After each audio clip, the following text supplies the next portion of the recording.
Hello students, मैं रवि रंजन आप लोगों का स्वागत करता हूं मैग्नेट हिंदी में। और आज हम स्टार्ट करने वाले हैं CBSE based sample question paper. और आज हम कर रहे हैं पेपर नंबर 4।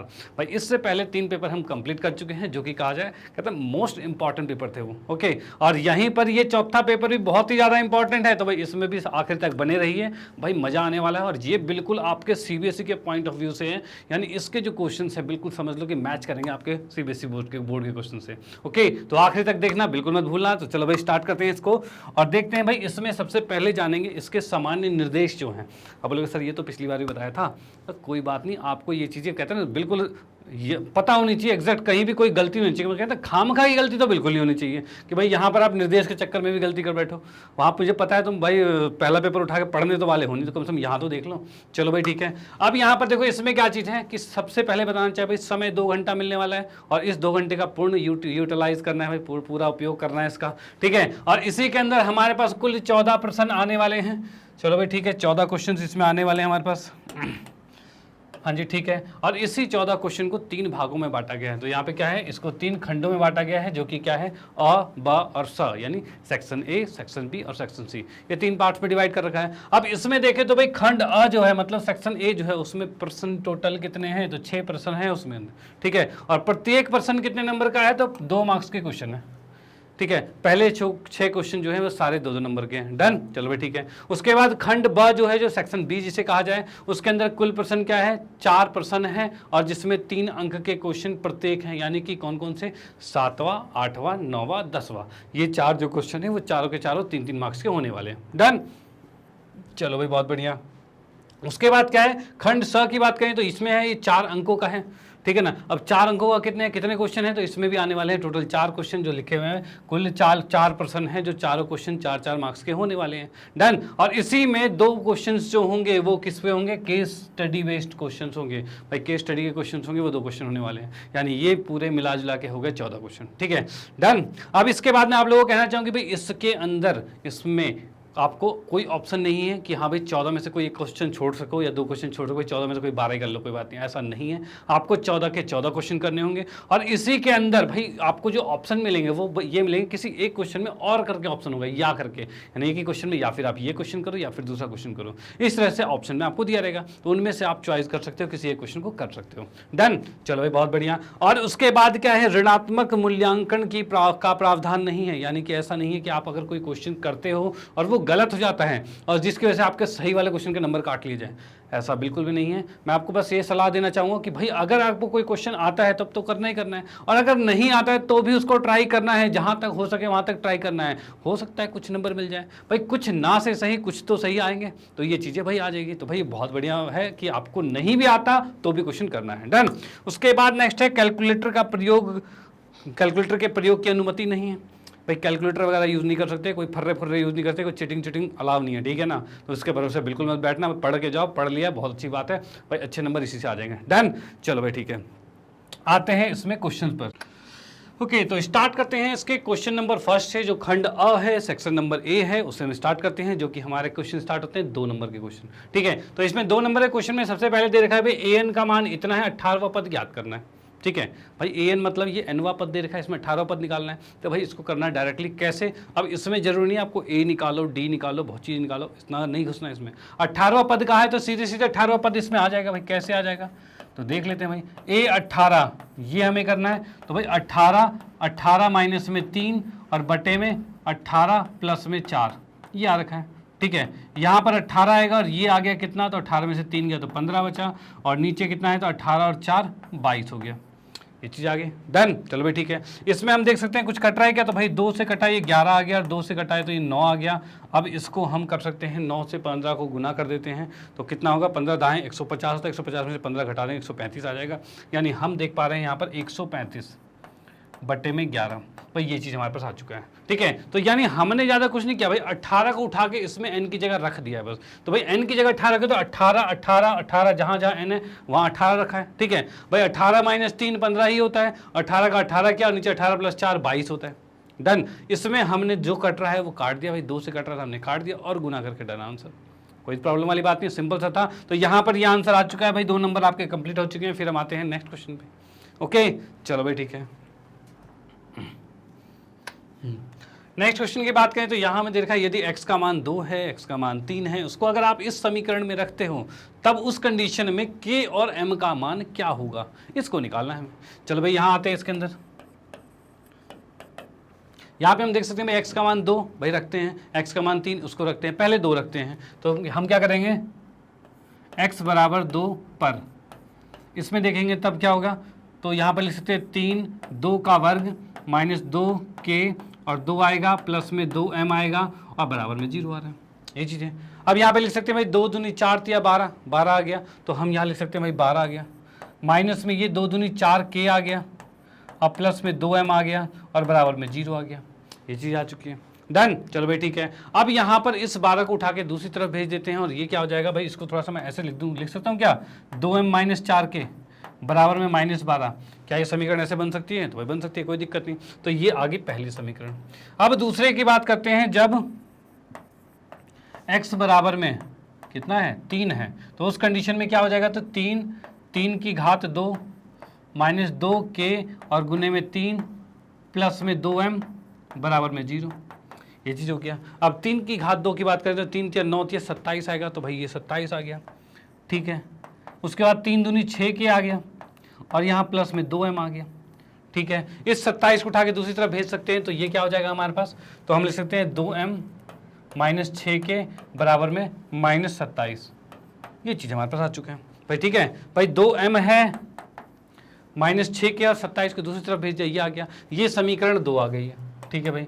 अब हम करेंगे भाई समीकरण 1 तथा 2 में, इन दोनों समीकरण में देखते हैं भाई क्या क्या चीज़ है। तो भाई समीकरण 1 में देख रहे हैं भाई 2m आ रखा है, इसमें भी आ रखा है, दोनों समीकरण को साथ में रखेंगे अपने आप आंसर आएगा। तो हम रखते हैं भाई कैसे, 2m माइनस 4k बराबर में माइनस 12 और यहाँ पर है 2m माइनस में 6k बराबर में माइनस 27, ये चीज़ आ रखा है। डन। इसको अगर हम घटाते हैं तो क्या हो जाएगा, ये माइनस जाएगा, ये प्लस जाएगा, ये प्लस जाएगा, ऐसे ही होता था, ठीक है भाई। यहाँ पर ये तो कट गया, डन। उसके बाद माइनस का प्लस जाएगा तो 4 प्लस 6, माइनस 4 प्लस 6 कितना हुआ, तो भाई ये बचा 2, तो यहाँ पर हम 2 लिख सकते हैं, 2 के बराबर में ये प्लस 27 और माइनस 12, ये कितना हो जाएगा, तो ये 15 बचेगा, तो यहाँ पर हमने लिख दिया 15। के का मान कितना आ गया, तो 15/2, यानी कि के का मान कितना आ गया 7.5, ये आ चुका है। डन, चलो भाई ठीक है। उसके बाद हम इस के मान को उठा के किसी भी समीकरण में रखेंगे, किस में भाई, या फिर पहले में रखो या दूसरे में रखो। तो चलो भाई के मान को हम समीकरण 1 में रखते हैं, तो यहाँ पर हम रखेंगे, एक मिनट, के मान को समीकरण 1 में रखने पर भाई के मान को समीकरण 1 में रखा गया, तो के का मान क्या है 7.5, उसको उठा के समीकरण 1 में रखेंगे, तो यहाँ पर कितना आ रहा है, तो 2m है माइनस में 4k है और बराबर में कितना लिखा था भाई, माइनस 12, ठीक है भाई, ये चीज़ आ गया। इसको हम गुना करते हैं तो कितना हो जाएगा भाई, 7 चौक 28 और 4 मतलब 30 आ रहा है, ठीक है। 7.5 को जैसे 4 से गुना करेंगे 30 आएगा, और माइनस 30 को उधर लेके जाएंगे तो प्लस 30 हो जाएगा, और माइनस 12 है। m के मान की बात करें तो यहाँ पर कितना आ रहा है, तो 18/2 आ जाएगा, और इसको हमने काट दिया तो 9 आ गया, यानी m के मान को हम 9 कह सकते हैं, यानी m तो 9 आ गया है, ठीक है, और k का मान 7.5 आ गया, और यही इसका आंसर है। तो आप इसको नोट कर सकते हो, इसका स्क्रीनशॉट ले सकते हो भाई, ये हो गया और ये हो गया। डन, तो ये क्वेश्चन भी हमारा 2 मार्क्स का खत्म होता है। फिर हम आते हैं नेक्स्ट क्वेश्चन पे। ओके, चलो भाई, ओके, तो आते हैं नेक्स्ट क्वेश्चन पे। तो अगला क्वेश्चन जो तीसरा क्वेश्चन है उसमें देखो यहाँ पर ऑप्शन में है और भी क्वेश्चन आ गए हैं, मतलब दोनों में से किसी एक को हमें करना है, लेकिन मैं दोनों करवाऊंगा। ओके, चलो भाई देखते हैं। यहाँ पर क्वेश्चन नंबर 3 में दे रखा है, एक वृत्त के चाप की लंबाई जो है वो 5 पाई है। चलो भाई ठीक है, चाप की लंबाई बोले तो कैसा होगा, तो यहाँ पर अगर मैं बताऊँ इस तरीके का हमारे पास आ गया, तो ये जो वृत्त के का एक पार्ट जो है, ये जो कर्व आपको दिख रहा है, ये आपका चाप है, और ये इसकी लंबाई दे रखी है 5 पाई। चलो भाई ठीक है, ये दे रखा है आपको। उसके बाद इसने कहा था त्रिज्यखंड जो दे रखा है वो 20 पाई वर्ग सेंटीमीटर का क्षेत्रफल से घिरा हुआ है, यानी कि ये जो त्रिज्यखंड आपको दिख रहा है, ये पूरा त्रिज्यखंड दिख रहा है, ये क्या है, इसका क्षेत्रफल है 20 पाई वर्ग सेंटीमीटर। डन, चलो भाई ठीक है। इसके अंदर हम इसको मानते हैं ये थीटा है, भाई कोई ना कोई कोण तो होगा, तो वो चीज़ है यहाँ पे। अब इसके बाद इसने कहा है वृत्त की त्रिज्या ज्ञात करनी है, मतलब ये वाला आर हमें ज्ञात करना है, ठीक है, ये चीज़ हो गया। अब इसके हल में आते हैं, तो हल की बात करें तो हम हल इधर कर लेते हैं। तो यहाँ पर हल में आते हैं, इसमें हम कह सकते हैं भाई चाप की लंबाई क्या दे रखी है, चाप की लंबाई ये दे रखा है हमें 5 पाई, ठीक है। अब भाई चाप कैसे निकालते हैं, चाप का फॉर्मूला क्या होता है, तो इसका फॉर्मूला होता है हमारे पास थीटा बटे में 360 और 2 पाई आर, यही होता है। अब बराबर में 5 पाई है। अब यहाँ से देखते हैं क्या कुछ कट रहा है, तो भाई देखते हैं भाई पाई से पाई कट गया, ठीक है। और यहाँ से हम देख पा रहे हैं भाई थीटा का मान कितना आ जाएगा, 2 से ये भी कट गया, 180 आ गया। 180 को उठा के ऊपर भेज देंगे तो 5 गुने में 180 आ रहा है, ठीक है। और यहाँ से जो बचा आर, आर को हम नीचे ले आते हैं, ये आ गया, ठीक है। और यहाँ से हम देख पा रहे हैं 18 पंचे 90, यानी थीटा का मान 900 आ चुका है, ठीक है। अब बोलोगे सर हमें आर निकाला था, थीटा क्यों निकाल दिया, अरे रुको यार, आएगा, सब आएगा, टेंशन वाली बात नहीं है, ठीक है। यहाँ पर थीटा आ चुका है। अब नेक्स्ट हमें क्या कहा था भाई, त्रिज्यखंड का क्षेत्रफल कहा था, त्रिज्यखंड का क्षेत्रफल यही कह रखा था भाई। त्रिज्यखंड के क्षेत्रफल की बात करें तो ये क्या कितना दे रखा है, तो ये दे रखा है 20 पाई, ठीक है, सेंटीमीटर स्क्वायर दे रखा है। और क्षेत्रफल का फॉर्मूला क्या होता है, तो इसका फॉर्मूला होता है थीटा बटे में 360 और पाई आर का स्क्वायर, ये होता है। और ये दे रखा है 20 पाई दे रखा है, ठीक है। चलो भाई, अब यहाँ से हम देख पा रहे हैं भाई कितना है, तो पाई से पाई कट गया, ठीक है। अब हमारे पास जो जो बचा है उसके अकॉर्डिंग यहाँ पर सॉल्व करेंगे और थीटा का मान उठा के इसको यहाँ पर रख देंगे। तो ये समीकरण 1 है। अब मैं करता हूँ भाई थीटा का मान समीकरण 1 में रखने पर, ठीक है भाई थीटा का मान समीकरण 1 में रखने पर क्या होगा, तो थीटा का मान क्या है हमारे पास 900 बटे में आर, उसको यहाँ पर उठा के रख देते हैं। तो थीटा की जगह लिखा 900 बटे में आर लिख दिया, ठीक है। और नीचे क्या है 360 है, तो 360 को भी लिख देते हैं यहाँ पर, ठीक है भाई। और साथ में है आर का वर्ग है और बराबर में 20 है, यही चीज़ है। यहाँ से हम देख पा रहे हैं आर से एक आर कट गया, 0 से 0 कट गया, इतना हो चुका है। अब कुछ कट रहा है तो 9 दाएं 90 और 9 चौक 36 कट गया है, ठीक है। अब यहाँ से 2 कटेगा और ये 5 आएगा और इसको उस तरफ भेज देंगे तो कितना आ रहा है भाई, 2 ऊपर जाके गुना होगा 40 और ये 5 नीचे आएगा भाग में, और 5 अट्ठे 40, यानी आर का मान कितना आ गया, 8 आ चुका है भाई। जो आर है उसका मान कितना आ गया, 8 आ गया। और 8 किस में आया, सेंटीमीटर में आया है, आर हमारा सेंटीमीटर में आ चुका है। और ये आंसर सॉल्व हो गया, डन। चलो भाई ठीक है, इसको आप नोट कर सकते हो, इसका स्क्रीनशॉट ले सकते हो। फिर हम आते हैं नेक्स्ट क्वेश्चन पे, ओके। चलो भाई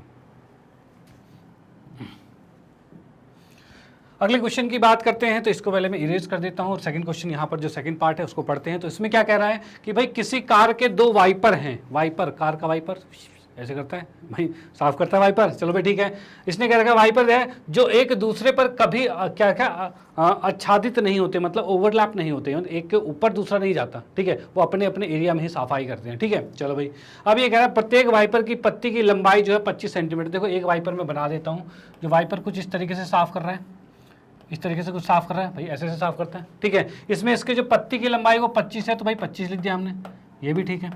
अब इसके बाद इसने कहा है इसके बीच का कोण जो है वो 115 डिग्री आ रहा है, मतलब यहाँ पर लिख सकते हैं ये 115 डिग्री आ रहा है। चलो भाई ठीक है। उसके बाद ये कह रहा है पत्तियों के प्रत्येक बुहार के साथ साफ किए गए क्षेत्रफल ज्ञात कीजिए। मतलब जो पत्ती है ना, और प्रत्येक कह दिया है इसने, प्रत्येक मतलब एक पत्ती का क्षेत्रफल बोला है, तो भाई क्षेत्रफल मतलब हमें इसका क्षेत्रफल निकालना है यहाँ पे। तो यहाँ पर हम कह सकते हैं भाई, इसी को मैं नेक्स्ट पे कर लेता हूँ हल में। भाई यहाँ पर क्या है, पत्ती की लंबाई जो है, भाई पत्ती की लंबाई ही तो त्रिज्या हो रही है ना। अब त्रिज्या कितना आ रहा है, तो ये 25 सेंटीमीटर है। चलो भाई बहुत बढ़िया। अब यहाँ पर क्या है, पत्ती की, यहाँ पर हम देख सकते हैं पत्ती द्वारा, भाई पत्ती जो है उसके द्वारा जो है वो कोण बनाया गया है, पत्ती के द्वारा जो कोण बनाया गया है उसको देखा गया, तो थीटा। और ये थीटा कितना है, तो थीटा हमें क्या दे रखा है इसके अंदर तो हमें दे रखा है 115 डिग्री है, तो इसको लिख देते हैं हम, 115 डिग्री आ गया है। अब हमें इसका क्षेत्रफल निकालना है, मतलब त्रिज्यखंड का क्षेत्रफल ये ज्ञात करना है। भाई त्रिज्यखंड की क्षेत्रफल की बात करें तो फॉर्मूला क्या था हमारे पास, तो थीटा बटे में 360 और पाई आर स्क्वायर, यही था। ठीक है भाई, थीटा हमारे पास 115 डिग्री है और 360 का 360 कर दिया है और पाई की जगह पाई रख दिया है और आर की जगह क्या आएगा, तो आर का मान हमारे पास है कितना, तो आर का मान 25 है तो 25 लिख दिया हमने। ठीक है,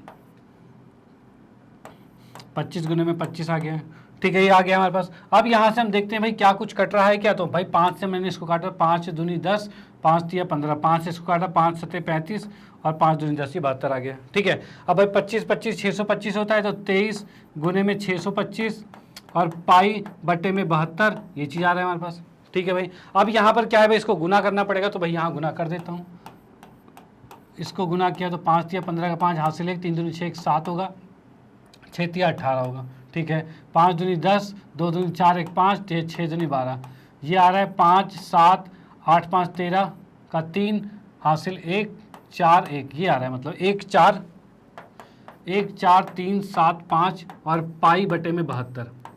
ठीक है, ये हमारे पास आ रहा है। इसको आप भाग भी कर सकते हो, तो भाग करके आप दशमलव में भी लिख सकते हो, इतना भी छोड़ सकते हो, क्योंकि हमें पाई का मान नहीं दे रखा। अगर पाई का मान दे रखा हो तो पाई को यहाँ रखना है और एग्जैक्ट कैलकुलेशन करनी है। ठीक है, फिलहाल इतने पर भी कर दोगे सेंटीमीटर स्क्वायर में, ये भी आंसर ठीक है।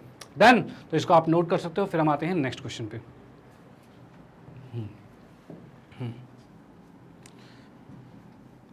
ओके, तो अगले क्वेश्चन की बात करें तो यहाँ पर हमारे पास क्या है, तो एक 3 सेंटीमीटर त्रिज्या वाले ठोस गोले को पिघलाकर, यहाँ पर क्या क्या रखा भाई, एक 3 सेंटीमीटर वाला त्रिज्या वाला एक ठोस है, वो बड़ा गोला है, उसको पिघलाकर छोटे छोटे गोले बनाए जा रहे हैं। और वो गोले कैसे हैं भाई, 0.6 सेंटीमीटर व्यास वाले छोटे छोटे गोले हैं। ठीक है, अब इसने कहा है कि भाई इस प्रकार प्राप्त गोलियों की संख्या, कितनी गोलियां ऐसी प्राप्त हो सकती है, तो भाई इसको देखते हैं। तो यहाँ पर क्या चीज़ है, हम इसमें लिख लेते हैं भाई हल में, बड़े गोले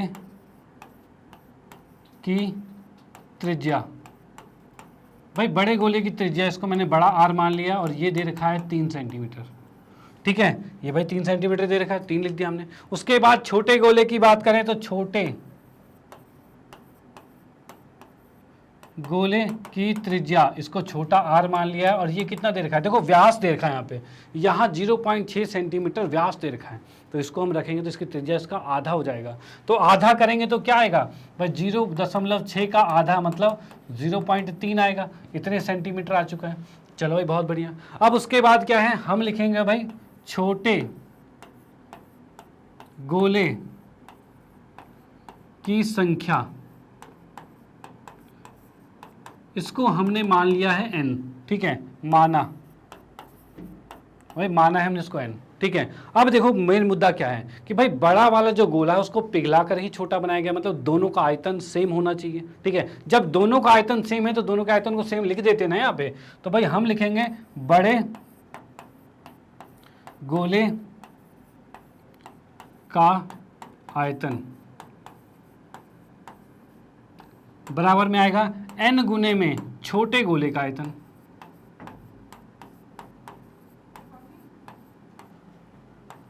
का आयतन। ठीक है भाई, भाई यही चीज चलना है भाई, बड़े गोले का आयतन बराबर में n गुने में छोटे गोले का आयतन। और n क्या है, संख्या है, कितने गोले हैं भाई, बहुत सारे होंगे, वही तो सारे मिला के और एक बड़ा वाला, सबका आयतन बराबर होगा। अब देखते हैं कितना कितना आने वाला है। तो इसकी बात करें तो इसका आयतन होता है 4/3 पाई आर का क्यूब होता है, और इसका होता है n गुने में 4/3 पाई और छोटे आर का क्यूब होता है, यही चीज़ होता है भाई। जो जो कट रहा है उसे काट देते हैं, बाकी n का मान निकाल लेते हैं। कैसे निकलेगा, तो 4/3 से 4/3 गया, पाई से पाई गया, इस आर क्यूब को नीचे ले आते हैं। तो बड़ा आर कितना है, तो 3 है, बड़ा आर 3 है भाई, 3 गुने में 3 गुने में 3 आ गया। छोटे आर को नीचे लाएंगे तो ये कितना आ रहा है, 0.3 0.3 और 0.3 भाई यही आ रहा है, और बराबर में n आ रखा है। ठीक है, इसके 3 पॉइंट हटाते हैं, 1 पॉइंट 2 पॉइंट 3 पॉइंट को हटाओगे तो यहाँ पर 1000 आएगा, और इन तीनों से 3 3 कट गए सारे और बच गया 1000, यानी n का मान 1000 आ चुका है। यानी हम यहाँ पर देख सकते हैं क्या, छोटे गोले की संख्या कितनी आ रही है, 1000, जिसको हमने यहाँ n माना था, और वो 1000 निकल चुका है और यहाँ आंसर करेक्ट हो चुका है। ठीक है, तो आप इसका स्क्रीनशॉट ले सकते हो। ये क्वेश्चन यहाँ पर कंप्लीट होता है। फिर हम आते हैं नेक्स्ट क्वेश्चन पे। ओके, चलो भाई,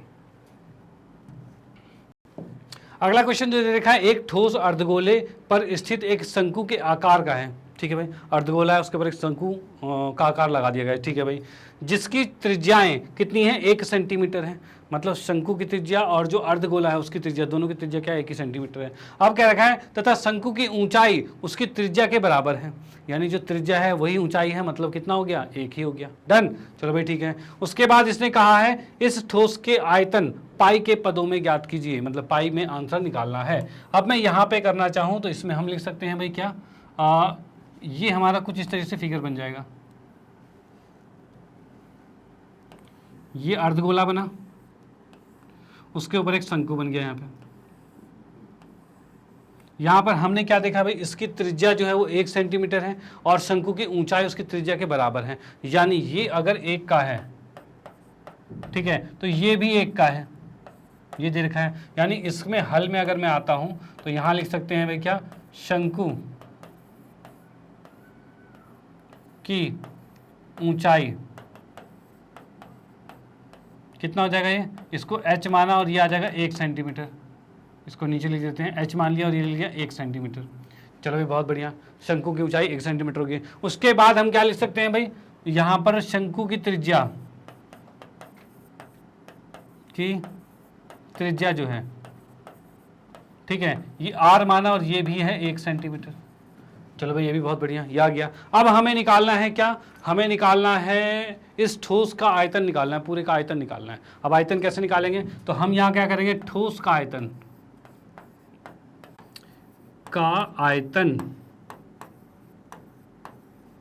ठीक है भाई, ठोस का आयतन कितना होगा, तो भाई पहले करेंगे ऊपर शंकु का आयतन निकालेंगे और नीचे अर्धगोले का है, दोनों को जोड़ देंगे, ठोस का आयतन हो जाएगा। तो भाई इसके फॉर्मूले क्या हैं, तो इसका फॉर्मूला है 1/3 पाई r स्क्वायर h और प्लस में है क्या, तो इसका हो जाएगा 2/3 पाई r क्यूब, ये होता है। डन, चलो भाई ठीक है भाई। एक और चीज़ बताना चाहूँ भाई, फॉर्मूले बिल्कुल याद होने चाहिए और उसमें कोई रियायत नहीं है, फॉर्मूले याद होने चाहिए। डन, चलो भाई ठीक है। अब इसमें क्या करते हैं भाई, जो जो मान है उसको रख देते हैं। क्या क्या मान है हमारे पास, तो भाई r भी, h भी 1 था और r भी 1 है, तो भाई जो भी है उसकी जगह 1 रखते हैं। तो यहाँ पर 1/3 रखा, चलो भाई बहुत बढ़िया। पाई का पाई है और r की जगह 1 रखा है, h की जगह 1 रखा है, प्लस में 2/3 है, पाई की जगह पाई है और r की जगह 1 रखा है, ये चीज़ आ गया। ओके, अब इसको देखते हैं, पाई/3 है और 2 पाई/3 है, मतलब ये क्या आ रहा है भाई, पाई/3 और 2 पाई/3 आ रहा है। और इसको लिख सकते हैं भाई क्या, 3 नीचे एलसीएम आ गया और ये आ जाएगा 3 पाई आ जाएगा, 3 से 3 कट जाएगा ना, ये आ जाएगा आपका पाई, ठीक है। तो यानी हम यहाँ पर कह सकते हैं भाई, इसका जो आयतन आ गया, पूरे ठोस का आयतन, वो पाई आ चुका है, तो इसको लिखेंगे पाई सेंटीमीटर क्यूब। डन, तो ये इसको आप नोट कर सकते हो, ये भी आपका 2 नंबर का क्वेश्चन, सेकंड पार्ट यहाँ पर कंप्लीट होता है। फिर हम आते हैं नेक्स्ट क्वेश्चन पे। डन, चलो भाई ठीक है।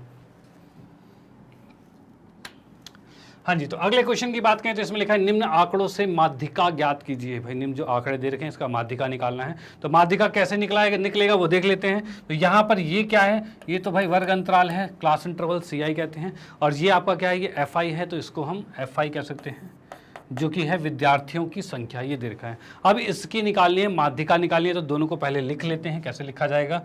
तो भाई यहाँ पर हम एक छोटा सा बॉक्स बनाते हैं, ये हो जाएगा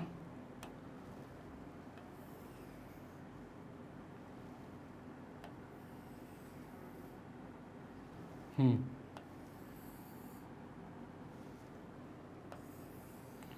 चीज़ हमारे पास आ चुका है। और इसमें हम लिखेंगे क्या, ये है CI, ये है FI, ठीक है। CI की बात करें तो क्या है, 0 से 10 से लेकर 90 तक है, 0 से 10, 10 से 30, 30 से 60, 60 से 80 और 90 कर रखा है, ठीक है। तो ये लिख लेते हैं भाई, 0 से 10, 10 से 30, 30 से 60, 60 से 80 और 80 से 90, भाई ये चीज़ दे रखा है। FI की बात करें तो ये क्या आ रहा है, 5, 15, 30, 8, 2, 5, 15, 30, 8, 2, ये आ गया। उसके बाद हम निकालेंगे CF, भाई CF निकालना होगा, तो CF में क्या होगा, तो CF को देख सकते हैं भाई, इसको जोड़ते जाएंगे, 5 का 5 आएगा और 5 और 15 20 आ जाएगा, और 20 और 30 50 आ जाएगा, 50 और 58 आ जाएगा, और 58 2 60 आ जाएगा, ये चीज़ आ गया। डन। अब इसके बाद इसका माध्यक निकालना है, तो माध्यक का फॉर्मूला क्या होता है, पहले तो ये लिखते हैं, इसको नीचे लिखते हैं पहले। भाई माध्यक का फॉर्मूला क्या होता है, याद है भाई, याद होना चाहिए, आखिरी टाइम आ गया है, कल पेपर है, याद होना चाहिए। ठीक है, माध्यक का फॉर्मूला क्या है, तो इसको हम लिख सकते हैं भाई क्या, L प्लस में n/2 माइनस में CF/F और गुने में H। भाई ये होता है माध्यक का फॉर्मूला। ठीक है, अब इसके अंदर क्या होता है, तो n इसको कैसे फाइंड किया जाता है, तो यहाँ पर देखेंगे भाई टोटल इसका कितना आ रहा है, तो भाई जो इसका यहाँ पर आता है वही इसका टोटल होता है, यानी ये 60 ही आएगा। इसका जो योग है जिसे हम कहेंगे n कहेंगे, ये 60 आएगा। ठीक है, आप चाहो तो इसको जोड़ सकते हो, कैसे भाई, 15 5 20, 20 और 30 50, 50 और 10 100, मतलब 60 आ रहा है, वही 60 आ रखा है, वही 60 नीचे आ जाएगा। अब यहाँ पर n का मान 60 है, यानी n/2 कितना होगा, जो कि हमें यहाँ रखना है, तो ये आएगा 60/2 यानी कि 30 आ रहा है। ठीक है, ये 30 आ चुका है। अब इस 30 को क्या करना है, 30 को इसके अंदर चेक करना है, कहाँ पर है, तो 30 यहाँ पर आ रहा है, इसके बीच में 30 आ रहा है। ठीक है भाई, जहाँ वो n/2 आ रहा है वो यहाँ पर चेक करना है CF में कहाँ आ रहा है, तो ये 30 आ रहा है। इसके जो ऊपर वाला है उसे कहा जाता है CF, वो CF की जगह रखा जाएगा। इसके सामने के नीचे वाला जो होता है इसे F कहते हैं, इसके सामने ये जो छोटा वाला होता है उसे L कहते हैं। यानी हम देख सकते हैं यहाँ पर क्या आ रहा है, तो CF का मान कितना आ गया, तो 20 आ गया। उसके नीचे यहाँ पर F जो आ गया वो 30 आ गया है। ठीक है, और जो L आ गया है वो कितना है, 30 आ गया। ये चीज़ हमारे पास आ चुकी है। डन। अब निकालते हैं इसका माध्यक, तो माध्यक कैसे निकलेगा, ये आ रहा है हमारा भाई L का मान कितना है, तो L का मान 30 है, तो 30 रख देते हैं, बहुत बढ़िया। ठीक है, n/2 कितना है, तो ये भी हमें दे रखा है कितना, 30 दे रखा है, तो ये भी 30 रख दिया है। ठीक है, उसके बाद CF की बात करें तो ये 20 आ रहा है, ये भी ठीक है। F की बात करें तो F कितना है, 30, ये भी ठीक है। और H तो हमने निकाला नहीं, H निकालना जरूरी है। अब H क्या निकालें, H होता क्या था, तो H ही होता था भाई इनके बीच का अंतर। ठीक है, तो अब इसके बीच का अंतर तो अलग अलग है भाई, यहाँ पर 10 का है, यहाँ पर 20 का है, यहाँ पर 30 का है, और यहाँ पर ये 20 का है और ये 10 का है। तो भाई इस कंडीशन में क्या होगा, क्या हमें इसके अंतर को पहले बराबर करना पड़ेगा, उसके बाद क्वेश्चन सॉल्व करेंगे, या फिर इन्हीं में से कोई चुनना होगा। तो यहाँ पर क्या है, ये थोड़ा सा यूनिक क्वेश्चन है और यहाँ पर बच्चे फंस जाते हैं। तो भाई ऐसे ऐसे क्वेश्चंस भी आपको अगर पहले से पता रहेंगे तभी क्वेश्चन सॉल्व हो पाएंगे, नहीं तो वहाँ पर सोचोगे भाई पता नहीं कहाँ से क्या आ गया। ठीक है, तो भाई यहाँ पर क्या है, जो आपका यहाँ पर जो निकला हुआ है L निकला हुआ है, इसमें जो अंतर दिया हुआ है भाई वो अंतर क्या है, तो यहाँ आप देख सकते हो 30 का अंतर आ रहा है। तो यहाँ पर आप 30 ले लोगे तो H का मान कितना आ रहा है, तो 30 आ रहा है, तो आपने यहाँ पर 30 ले लिया। इसको हम काटते हैं तो 30 से 30 कट गया, 30 में से 20 गया, 10 बचा, 10 और 30 40, यानी 40 इसका आंसर आ चुका है। डन। तो आप इसको नोट कर सकते हैं, इसका स्क्रीनशॉट ले सकते हो। फिर हम आते हैं नेक्स्ट क्वेश्चन पे। ओके, चलो भाई।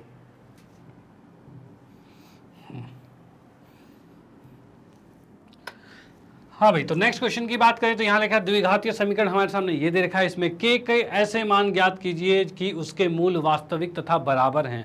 बराबर मतलब क्या होगा, तो भाई विविक्त कर 0 होगा, यानी डिस्क्रिमिनेट D जो होता है वो 0 होगा, तभी ये हो पाएगा, इसमें एक समान मूल रहेगा। यानी हल की बात करें तो हल क्या होता है, तो हल यहाँ पर हम देख सकते हैं भाई इसमें मूल बराबर हैं। ठीक है, तब D क्या होगा, तो D होगा आपका B² - 4AC। ये चीज़ होगा भाई D क्या होगा, B² - 4AC। डन। चलो भाई ठीक है। अब यहाँ पर क्या चीज़ है, प्रश्न के अनुसार जैसे कि लिखा है हमारे पास 12x² प्लस में ये 4kx है, प्लस में 3 बराबर में 0 है। यहाँ के अकॉर्डिंग A कितना आएगा, तो ये है 12, B कितना है, तो ये है 4k, और C कितना है, 3 है। ठीक है, इसको उठाकर यहाँ पर रखेंगे। देखो D तो हमारा ये होता है, लेकिन अगर मूल बराबर है तो उस कंडीशन में क्या होगा, तो ये D हो जाता है 0। एक चीज़ को दोबारा से थोड़ा एक्सप्लेन कर देता हूं मैं, कि अगर D का मान बराबर 0 है तब तो मूल बराबर होगा, जो कि मूल बराबर कहाँ लिखा हुआ है, वास्तविक तथा बराबर लिखा हुआ है, तब तो ये होगा। और अगर D का मान 0 से बड़ा होता है तब 2 अलग अलग मूल ज्ञात होंगे, यहाँ पर 2 अलग अलग मूल आएंगे। डन। और अगर D का मान 0 से छोटा होता है तो कोई भी वास्तविक मूल ज्ञात नहीं हो सकता।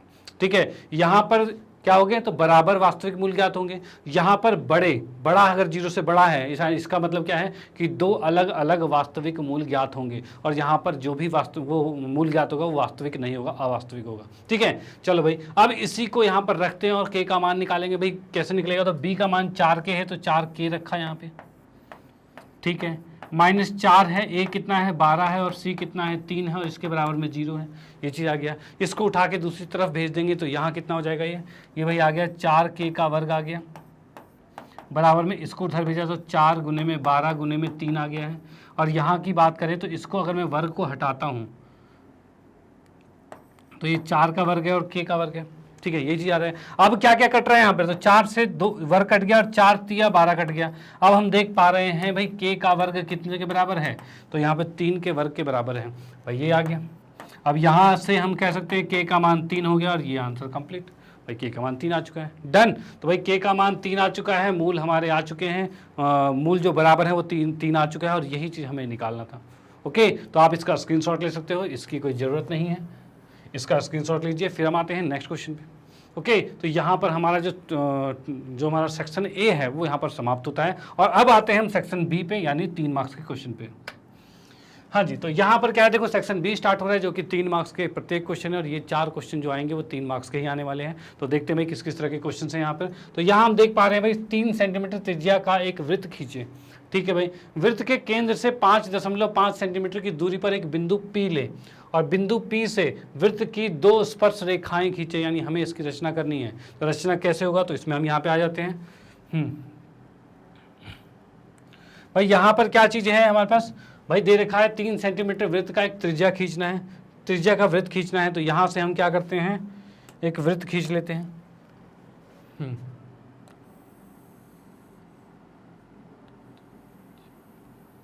ये हमारे पास आ गया 3 सेंटीमीटर वृत्त का, 3 सेंटीमीटर की त्रिज्या का वृत्त खींच गया, ठीक है, चलो भाई बहुत बढ़िया।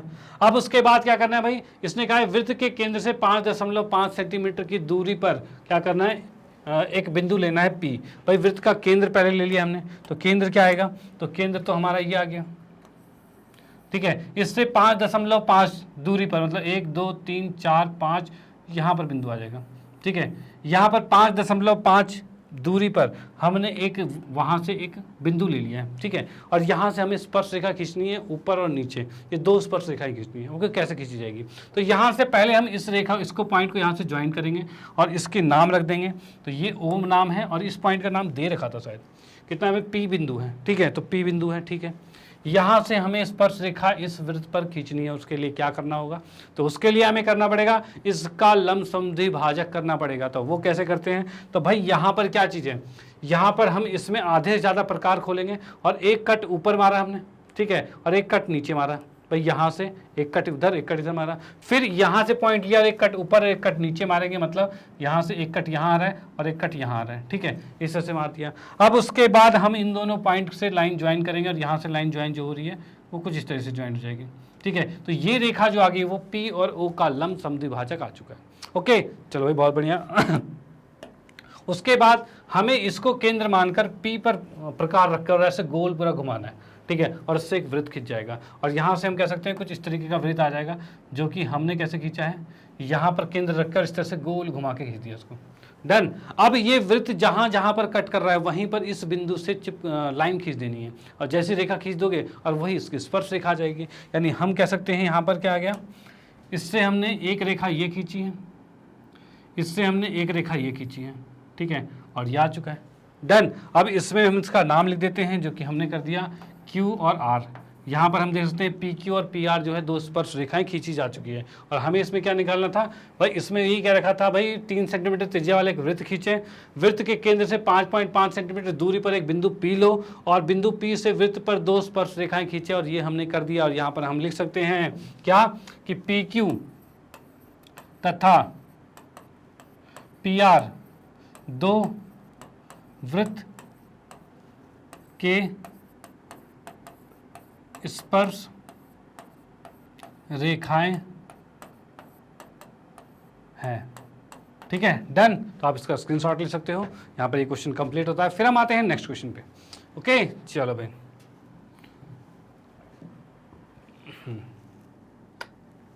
हाँ जी, तो नेक्स्ट क्वेश्चन की बात करें तो यहाँ पर ये अथवा वाला क्वेश्चन आ गया, मतलब 2 क्वेश्चन आ गए हैं और फिर से हम दोनों ही करेंगे, ठीक है। वैसे आपको किसी एक को ही करना है, दोनों क्वेश्चन नहीं करने।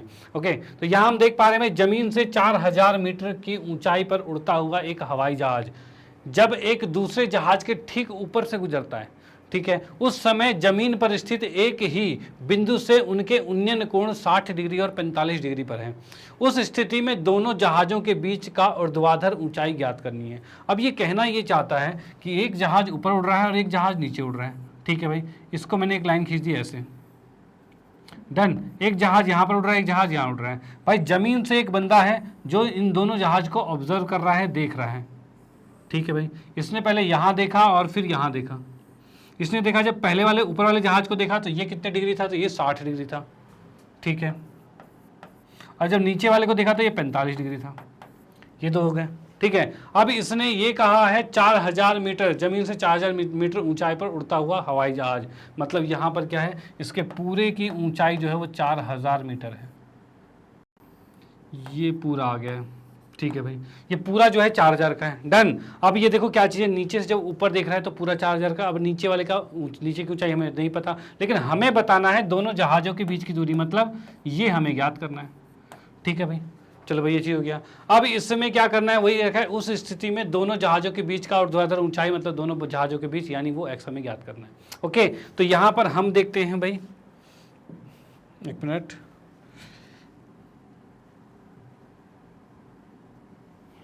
नेक्स्ट में यहाँ पे आते हैं। तो यहाँ पर हम क्या करते हैं, उसी पेज को जो हमारे पास ये है, इसी को हम इलेबोरेट करके पूरा एक्सपेंड करके लिखते हैं, और कैसे लिखा जाता है, क्योंकि हमें नंबर तो पूरे चाहिए, ठीक है, तो कहीं कुछ छूटना नहीं चाहिए। तो यहाँ पर हम लिखेंगे पहले क्या, तो पहले जहाज की ऊंचाई, यानी हल में आएंगे यहाँ पे। देखो मैं फिगर दोबारा यहाँ बनाया तो बार बार पीछे देखने में बड़ी दिक्कत सी महसूस होती, ठीक है। यहाँ पर फटाफट से बन जाएगा, कोई दिक्कत नहीं। ये 4000 मीटर है और ये आ गया एक्स। चलो भाई बहुत बढ़िया। और ये दे रखा है हमें कितना, 45, और ये पूरा दे रखा है 60 डिग्री, ठीक है।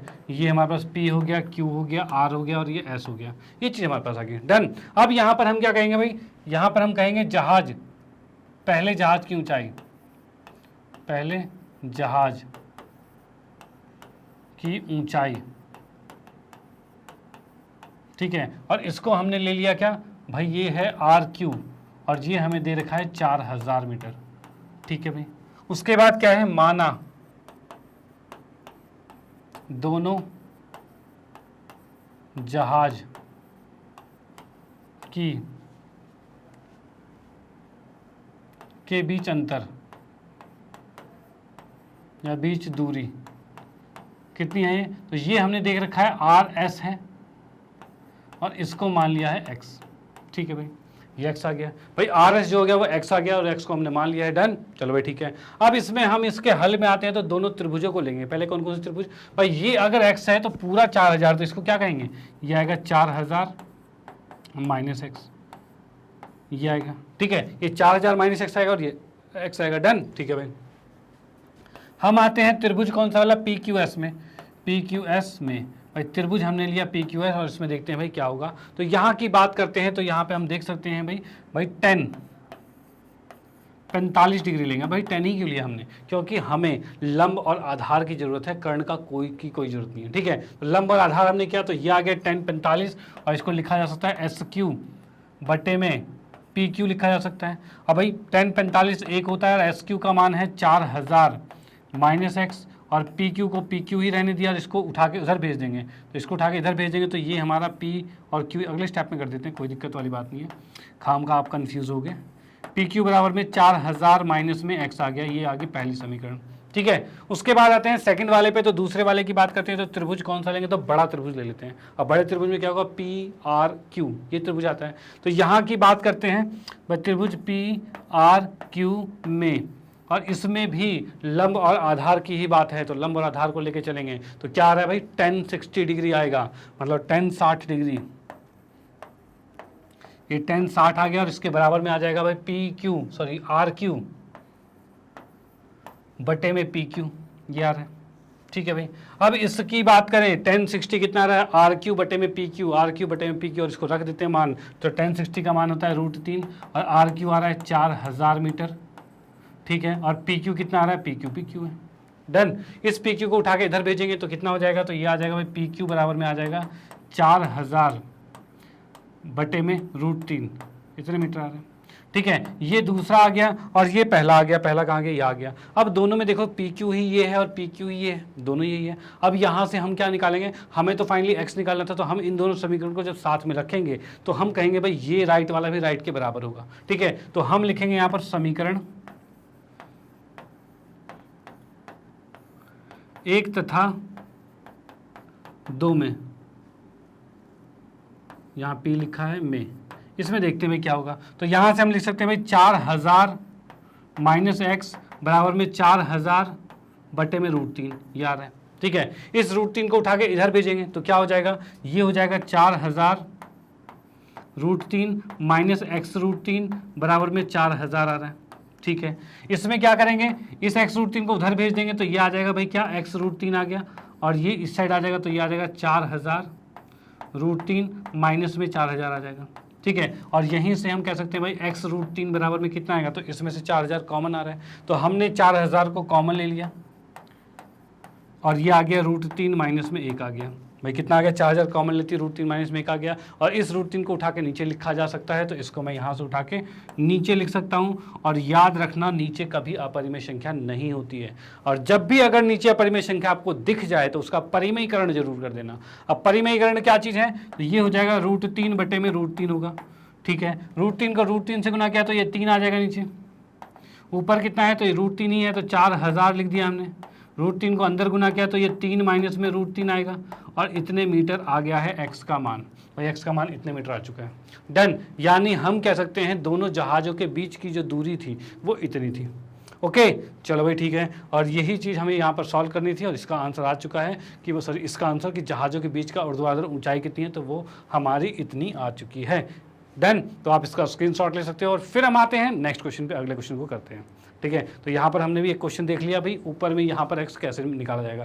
भाई एक चीज़ याद रखना, जब भी ऐसे क्वेश्चन आते हैं, ठीक है, आपको दिखे भाई बीच में से एक त्रिभुज बन रहा है, वो या फिर नीचे बनता है, तो हम क्या करते हैं, दोनों त्रिभुजों को सॉल्व करते हैं, और दोनों में जो कॉमन आ रहा है, दोनों में जो सेम चीज़ आ रही है, जैसे कि इस त्रिभुज में PQ सेम था, बड़े त्रिभुज में भी PQ है, भाई दोनों में ही PQ था, जब दोनों में ही सेम चीज़ है तो उस PQ को निकालना ले, तो हमने इससे भी PQ निकाला, इससे भी PQ निकाला, और उसको जब हमने मैच किया ना, तब हमारा आंसर बिल्कुल आ गया।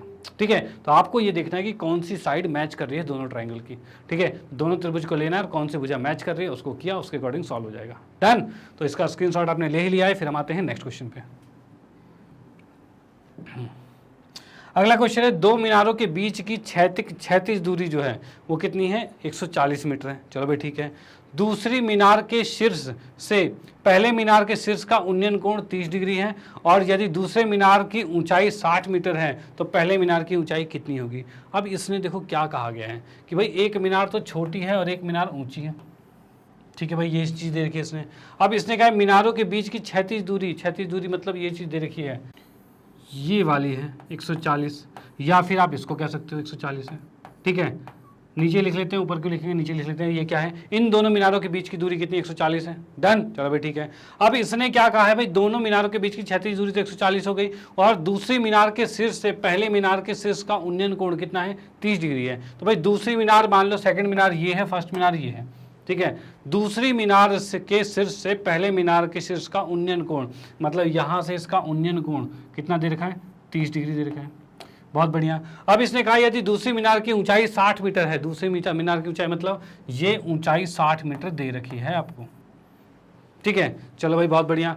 अगर ये ऊंचाई 60 मीटर दे रखी है तो उस कंडीशन पे इसने कहा है तो पहले मीनार की ऊंचाई ज्ञात कीजिए, मतलब इसकी ऊंचाई हमें ज्ञात करनी है। डन, तो यहां पर हम क्या देख पा रहे हैं, 60 से यहां 60 आ जाएगा, ये सेम चीज 140 से 140 आ जाएगा।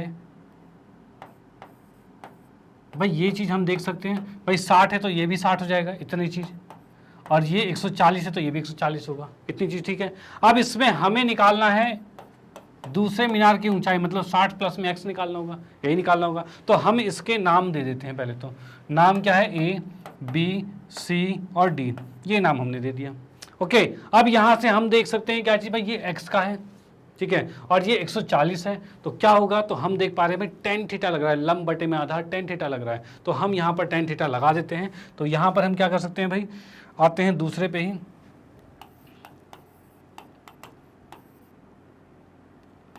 पहले मीनार की ऊंचाई जो है, पहले मीनार की जो ऊंचाई है, और ऊंचाई कितनी दे रखी है, AC दे रखी है, तो ये हो गया A और C, और ये हमें दे रखा है कितना, तो भाई AC हमें निकालना है, ये तो ज्ञात करना था, तो इसको हम लिख देते हैं भाई। ठीक है, अब जो हमारी दूसरी मीनार है, दूसरी मीनार की ऊंचाई, और इसको ये चीज़ क्या है हमारे पास, तो ये हमें A B C D E भी लिख दिया। ठीक है, तो DE हमें दे रखा कितना, 60 का, ये 60 मीटर का है। चलो भाई बहुत बढ़िया, डी ई जो है वो 60 मीटर का दे रखा है। अब उसके बाद क्या है, इन दोनों के बीच की दूरी कितनी 140 थी, तो यहाँ पर हम कह सकते हैं दोनों मीनार के बीच दूरी, अब वो दे रखी है कितनी, तो इसका नाम अगर मैं देखूँ तो क्या आ रहा है, ई बी कह सकते हैं, ई बी कह सकते हैं। तो ई बी कितना है, ई बी दे रखा है हमें 140 मीटर। चलो भाई बहुत बढ़िया, 140 मीटर दे रखा है। अब इसके बाद क्या करेंगे भाई, इसके बाद हम करेंगे, हमें निकालना है ए बी। अगर ए बी हमारा निकल जाए ना तो आंसर सॉल्व हो जाएगा। क्यों, क्योंकि ए बी अगर निकल गया, ये भी निकल गया, तो उसमें 60 जोड़ देंगे और ए सी मतलब दूसरा जो मीनार था उसकी, मतलब जो पहली मीनार थी उसकी ऊंचाई हम ज्ञात कर पाएंगे। तो यहाँ पर हम देख सकते हैं क्या भाई, तो यहाँ पर हम त्रिभुज लेंगे, कौन सा त्रिभुज, ए ई बी लेंगे, त्रिभुज ए ई बी में, भाई इस त्रिभुज में लेते हैं। ठीक है, इसके अंदर देखेंगे तो क्या हो रहा है हमारे पास, तो यहाँ पर हम कह सकते हैं कि भाई 10, क्यों थीटा हमारे पास आ रहा है तो 10 आएगा, 10 में x बटे में 140 आएगा। तो यहाँ पर लिख सकते हैं भाई 10 30 डिग्री बराबर में x बटे में 140। और 10 ही क्यों लिया, 10 ही क्यों लिया है, तो 10 ही हमने इसीलिए लिया है, 140 था ये, क्योंकि हमें कर्ण की कोई आवश्यकता नहीं है, हमें सिर्फ लंब और आधार की आवश्यकता है। डन, चलो भाई ठीक है। अब इसके अंदर हमने ये ले ही लिया है, तो 1030 का मान होता है 1 बटे में √3, और ये आ गया x और ये आ गया 140। इस 140 को ऊपर भेजेंगे तो 140 बटे में √3 बराबर में x आ रहा है। ठीक है, और इसका परिमेयकरण कहीं करेंगे, जैसा कि मैंने कहा था कि नीचे अगर अपरिमेय संख्या आती है, रूट आता है, तो उसका हम परिमेयकरण करेंगे। तो यहाँ पर 140 बटे में √3 गुने में √3 बटे में √3, और इसको क्या लिखा जा सकता है, इसको लिखा जा सकता है 140 √3 बटे में 3, ये चीज आ गया। डन भाई, x का मान हमारा ये आ चुका है। अब हम देखेंगे भाई पहले मीनार की ऊंचाई निकालनी है, तो पहले मीनार की ऊंचाई जो है, भाई पहले मीनार की ऊंचाई की बात करें तो ये कितना आएगी, तो हम इसको देख सकते हैं भाई, एक तो 60 था भाई, इसको पहले पूरा लिख देता हूं मैं। लिखेंगे कैसे कि भाई BC प्लस में AB ये आएगा हमारे पास। ठीक है, यानी हम लिखेंगे BC प्लस में AB आएगा, और ये कितना था, तो BC है 60 और AB जो था वो x था, और x कितना है 140 बटे में √3, और ये आ गया 140 √3 बटे में 3 है। अच्छा सॉरी ये था। ठीक है, इसको बस इतने पे ही छोड़ सकते हैं, कोई दिक्कत वाली बात नहीं है। या फिर और सॉल्व करना है तो भाई 6 या 18 180 और साथ में ये आ जाएगा, छोड़ो इतने भी ठीक है, कोई दिक्कत नहीं है। ओके, तो ये आप नोट कर सकते हो, इतने मीटर में आ गया है, इतने मीटर में आ गया है, और यही आंसर है। डन, चलो भाई ठीक है, आते हैं उसका फिर नेक्स्ट क्वेश्चन पे, इसको हम इरेज कर सकते हैं फिर।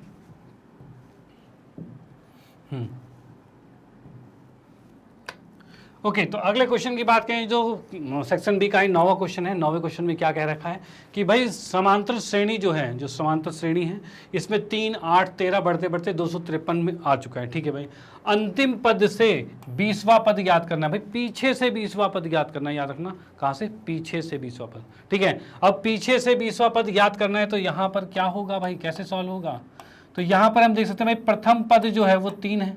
ठीक है भाई, डी जो है वो कितना है, 8 में से 3 गया तो ये 5 बचा भाई, डी तो 5 आ गया। ठीक है, एल जो है मतलब जो अंतिम पद जिसे कहते हैं वो 253 है, ये आ गया।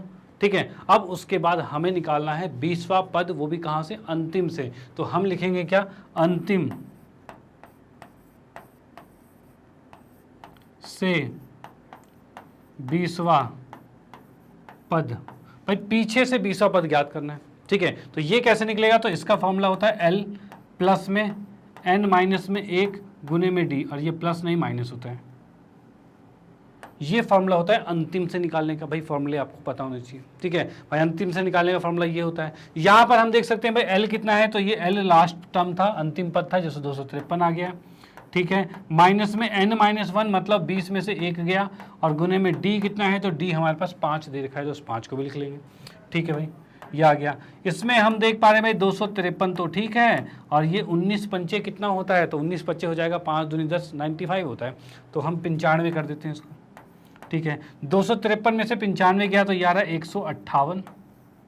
ठीक है, 158 आ चुका है, तो यही यहाँ पर कह सकते हैं भाई अंतिम से 20वां पद कितना आ रहा है, 158 आ रहा है, और यही इसका आंसर है, और ये क्वेश्चन यहाँ पर कंप्लीट होता है।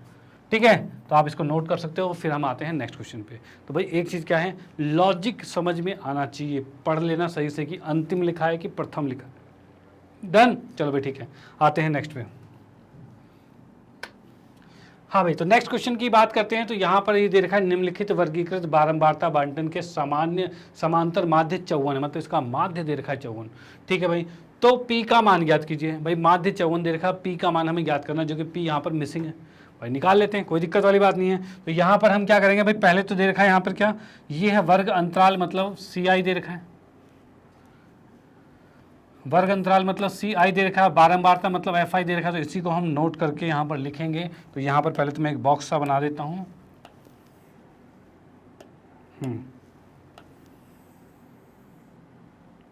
ये हमारे पास आ चुका है और इसमें हम करेंगे,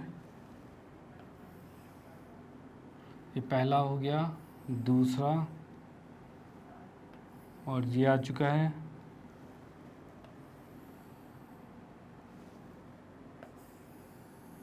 ये तो हमने इसकी टेबल बना दी है। चलो भाई ठीक है, अब इसके बाद क्या कहा है इसने, भाई CI के अंदर 0 से 20, 20 से 40, 40 से 60, इस तरह से 20, 20 के अंतर पे चलता जा रहा है।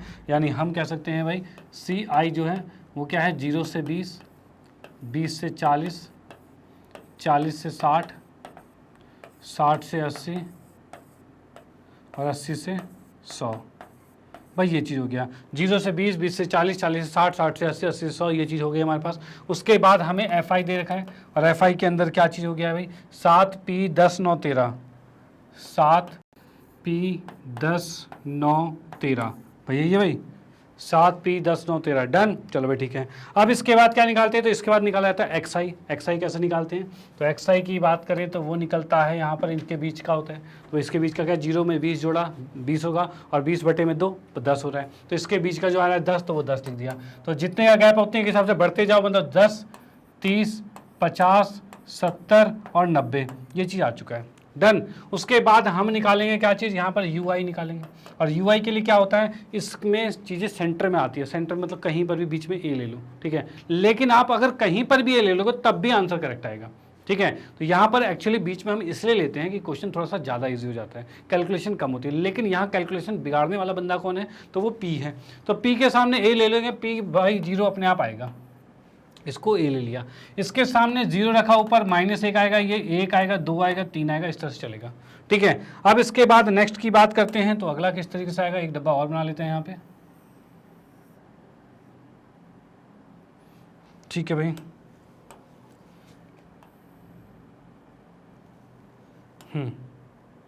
यहाँ पर UI आ गया। अब यहाँ पर आता है FI UI आता है, ठीक है, ये आ चुका है। अब इस कंडीशन में क्या होगा, 7 को 1 से गुना किया तो -7 आ रहा है, बहुत बढ़िया। 10 को 1 से किया तो 10 आ रहा है। और भाई P को 0 से किया तो ये तो 0 आ गया, कुछ तो बचा, कुछ तो बच गया, भाई बच गया भाई, बहुत बढ़िया। उसके बाद हम कह सकते हैं 9 को 2 से गुना किया तो 9 दूनी 18 आएगा, चलो भाई ठीक है। उसके बाद क्या, 13 तिया 39 आएगा, 13 दूनी 26, 13 तिया 39 आएगा, चलो भाई ठीक है, ये भी आ गया सही। उसके बाद हम देख सकते हैं क्या चीज़ भाई, इन सबको जोड़ देते हैं, इन सबको जोड़ते हैं और इन सबको जोड़ते हैं, भाई कितना आता है वो देख लेते हैं। तो यहाँ पर हम देख सकते हैं 7 को 13 से जोड़ा, 20 20 10 30 29, मतलब सिग्मा FI ये दे रखा है 29 प्लस में P आ रखा है, चलो भाई बहुत बढ़िया। उसके बाद हम निकालेंगे सिग्मा FI UI, FI और UI, ये देखेंगे। तो भाई सबको जोड़ते हैं, कितना आएगा, तो सबको जोड़ने में कितना आ रहा है, 18 और 10 28 आ रहे हैं, ठीक है भाई। 28 में हम क्या करते हैं, इसको जोड़ेंगे तो आएगा ये 28 में 29 और 8 47 आएगा, 47 और 67 आएगा। 67 में 7 गया तो 60 बच गया, चलो भाई बहुत बढ़िया, ये 60 आ चुका है, डन। अब इसके बाद हम करते हैं भाई इसका आंसर निकालते हैं। तो इसका फॉर्मूला क्या था, तो फॉर्मूला इसका था माध्य बराबर में, ये हो जाएगा हमारे पास A प्लस में सिग्मा FI UI बटे में सिग्मा FI गुने में H होता है। और H कितना है, तो H 20 का है, फिलहाल तो H ही लिख देते हैं, ठीक है। यहाँ पर A हमने किसको माना है, तो A माना है 30 को, चलो भाई बहुत बढ़िया।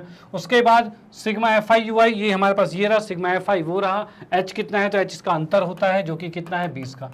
भाई ये सारे टर्म्स हमने लिख दिए जो जो यहाँ पर यूज़ होने वाले हैं, ठीक है। A हमने लिख दिया है, H लिख दिया है, सिग्मा FI UI ये रहा, और सिग्मा FI ये रहा, उसको रखना है बस और सॉल्व करना है। भाई माध्य भी हमें क्वेश्चन में दे रखा था, कितना 54 दे रखा था। अब माध्य को हमने लिखा 54 बराबर में A कितना है, तो 30 सिग्मा एफ आई यू आई कितना है तो 60 है, और सिग्मा एफ आई कितना है तो 29 प्लस में पी है, और गुने में एच कितना है तो ये 20 है। ये चीज़ आ गई। इस 30 को उठा के इधर लाते हैं तो कितना आएगा, तो 30 को इधर लाओगे तो 24 बचेगा। भाई ये 24 कर दिया, ये नीचे वाला आके ऊपर गुना हो जाएगा तो 29 प्लस में पी आ जाएगा, बराबर में इसको गुना किया तो 6 दूनी 12, 1200 आ जाएगा। डन। चलो भाई ठीक है। अब इसको क्या करते हैं भाई, 24 को 29 से गुना करते हैं, कितना आएगा, तो 24 को 29 से गुना करेंगे तो कितना आएगा, तो भाई गुना कर लेते हैं भाई। 29 को 24 से किया हमने, 9 चौक 36 हासिल 3, 4 दूनी 8, 9 10 11, ठीक है। 9 दूनी 18 का 8 हासिल 1, 2 दूनी 4 1 5, ये आ गया, मतलब 6 9 6, 6 9 6 आ रहा है। यानी हम लिख सकते हैं यहाँ पर क्या चीज़, 6 9 6 प्लस में 24p बराबर में 1200 यार है। 6 9 6 को उठा के उस साइड आके माइनस कर देंगे तो माइनस करते ही कितना आएगा, तो 24p बराबर में 1200 माइनस में 696 आ रहा है, यानी कि 600 घटा तो 600 बचा, 504 बच गया, ठीक है। तो यहाँ पर ये आ गया 504 p, इस 24 को नीचे कर दिया हमने, ठीक है। अब देखते हैं इसको भाग करके कितना आंसर आएगा, तो भाग करके कितना आ रहा है ये, तो ये आ रहा है 12 252, ठीक है, और 6 126, 3 11 है 63 और 21, यानी इसको पूरे को नॉर्मली कहा जाए तो ये आपका 504 जो है वो 24 के पहाड़े में 21 पर कट रहा है, ठीक है। यानी 21 इसका आंसर आ रहा है, पी का मान 21 आ रहा है और ये आपका एग्जैक्ट आंसर आ चुका है। डन। चलो भाई ठीक है, आप इसको नोट कर सकते हो। उसके बाद हम आते हैं नेक्स्ट क्वेश्चन पे। ओके चलो भाई ठीक है।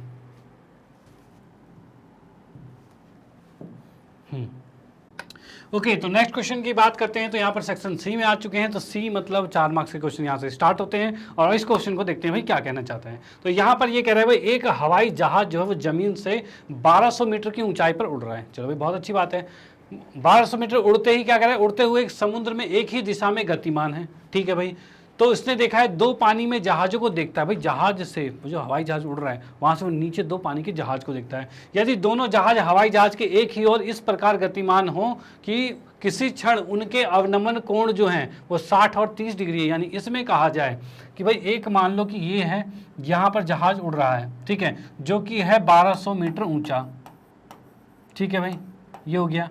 यहाँ से इसने नीचे पानी में एक जहाज को यहाँ देखा है और दूसरे जहाज को यहाँ देखा है, ठीक है। यहाँ से इसका जो अवनमन कोण है वो कितना कितना दे रखा है। तो यहाँ की बात करें तो पहले वाले का कोण दे रखा है, इसका नीचे वाले का दे रखा है 60 और ऊपर वाले का दे रखा है 30 डिग्री। भाई ये चीज़ दे रखा है आपको। डन। चलो भाई ठीक है। अब इसने ये कहा है तो उस क्षण उन दोनों जहाज़ों के बीच की दूरी, मतलब ये वाला x हमें ज्ञात करना है, ठीक है, ये वाला x हमें ज्ञात करना है। ओके चलो भाई ठीक है। इसमें हमने देखा भाई इसको माना a, इसको माना b, इसको माना c, इसको माना d, ये चीज़ हो गया। अब यहाँ पर आते हैं इसके हल में। इसमें लिखेंगे माना जहाज की ऊंचाई। भाई जो जहाज है उसकी ऊंचाई की बात करें, जिसको हम मान लेते हैं क्या है, ये ए बी माना हुआ है, जो कि हमें दे रखा है 1200 मीटर। चलो भाई ठीक है, ये चीज़ हो गया। अब उसके बाद हमें कह रखा है दोनों जहाज़ों, दोनों पानी के जहाज की दूरी, ये हमें ज्ञात करनी है, जिसको हमने x माना हुआ है, ठीक है, ये हमें ज्ञात करना है। डन। चलो भाई ठीक है। अब यहाँ पर ये को कोण की बात करें, अगर ये 30 डिग्री का है तो ये भी 30 डिग्री का होगा, याद रखना। ये 60 का है तो ये भी 60 का होगा, अंतः एकांतर कोण, भाई ये चीज़ होने वाला है। डन। चलो भाई ठीक है। अब इसमें आते हैं भाई त्रिभुज कौन सा लेंगे, ए बी सी त्रिभुज की बात करते हैं और इसमें देखते हैं। तो यहाँ पर हम कह सकते हैं भाई त्रिभुज ए बी सी में, इसमें देखते हैं। तो भाई इसमें क्या होगा, तो यहाँ पर भी देखो एक चीज़ हम दोनों त्रिभुज को लेंगे। क्यों लेंगे, क्योंकि ए बी भुजा दोनों में कॉमन है, दोनों में सेम है। भाई इस त्रिभुज में भी ए बी आ रहा है और बड़े त्रिभुज में भी ए बी आ रहा है। ओके तो इसको देखते हैं। भाई इसमें हमें देखो एक और चीज, कर्ण का कोई भी यूज नहीं है, यहाँ पे कर्ण का यूज ही नहीं है। तो लंब और आधार की बात कर रहे हैं, यानी क्या लगेगा, टेन थीटा लगेगा। तो भाई इसको भी हमने नोट कर लिया है। और यहाँ पर हम लिख रहे हैं भाई टेन थीटा, 1060, और ये हमें दे रखा है ए बी बटे में बी सी। ठीक है, 1060 की बात करें तो 1060 कितना होता है, तो ये होता है √3। तो हम लिख सकते हैं भाई क्या, √3 बराबर में बी सी कितना है, 1200 है, और बटे में, सॉरी बी सी 1200 नहीं है, ए बी 1200 है, तो ए बी को हमने 1200 लिख दिया है, और बी सी को बी सी ही रहने दे दिया। इस बी सी को इधर लाएंगे तो बी सी का मान कितना आ गया है, तो 1200 बटे में कितना आ गया है, √3 आ गया है। भाई ये तो हमारा बी सी का मान आ गया। डन। अब आते हैं, देखो ये x निकलेगा कैसे, अगर मैं पूरे की दूरी निकाल लूँ उसमें से इस दूरी को घटा दूँ तभी तो x निकलेगा। तो अब पूरी की दूरी निकालने के लिए क्या करेंगे, बड़े त्रिभुज को लेंगे। तो बड़े त्रिभुज को ले लेते हैं। तो यहाँ पर हम क्या देख रहे हैं भाई, त्रिभुज कौन सा है, ए बी डी की बात करते हैं। तो त्रिभुज ए बी डी में, इसमें देखते हैं क्या होगा। तो यहाँ की बात करें तो इसमें हम लाएंगे किसमें, तो इसमें भी लंब और आधार की बात हो रही है, यानी टेन थीटा की बात हो रही है। तो हम इसमें भी करेंगे टेन थीटा ए बी बटे में डी बी, टेन 30 डिग्री, जो कि ए बी बटे में डी बी आएगा। ठीक है भाई, टेन 30 का मान होता है 1/√3 बराबर में ए बी कितना है, तो ए बी की बात करें तो 1200 है, और डी बी की बात करें तो ये कितना आ रहा है, तो x प्लस में सी बी, x प्लस में सी बी है। ठीक है, ये चीज़ है। इसको उठा के इधर भेजेंगे तो ये आ रहा है x प्लस में सी बी आ रहा है। ठीक है, जो कि 1200 आ गया, और √3 इधर जाएगा तो √3 आ गया, ये चीज़ आ गई है। डन। अब देखो सी बी का मान हमने निकाला हुआ है, सी बी यानी बी सी का मान 1200 बटे √3 निकाल रखा है, इसको रखेंगे, पुट करेंगे। तो अब क्या करेंगे, हम इसमें सी बी का मान रख देंगे, यानी x प्लस में 1200 बटे में √3 बराबर में 1200 √3। ठीक है, ब्रैकेट में लिख दिया, सी बी का मान रखने पर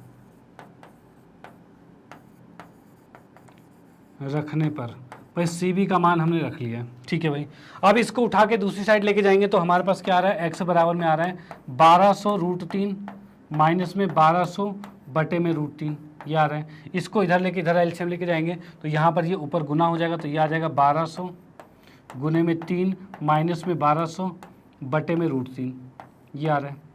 ठीक है भाई, अब 1200 को 3 से गुना किया और 1200 माइनस किया और बटे में √3 कर दिया। अब इसको हम देखते हैं भाई किस तरह से सॉल्व होगा ये।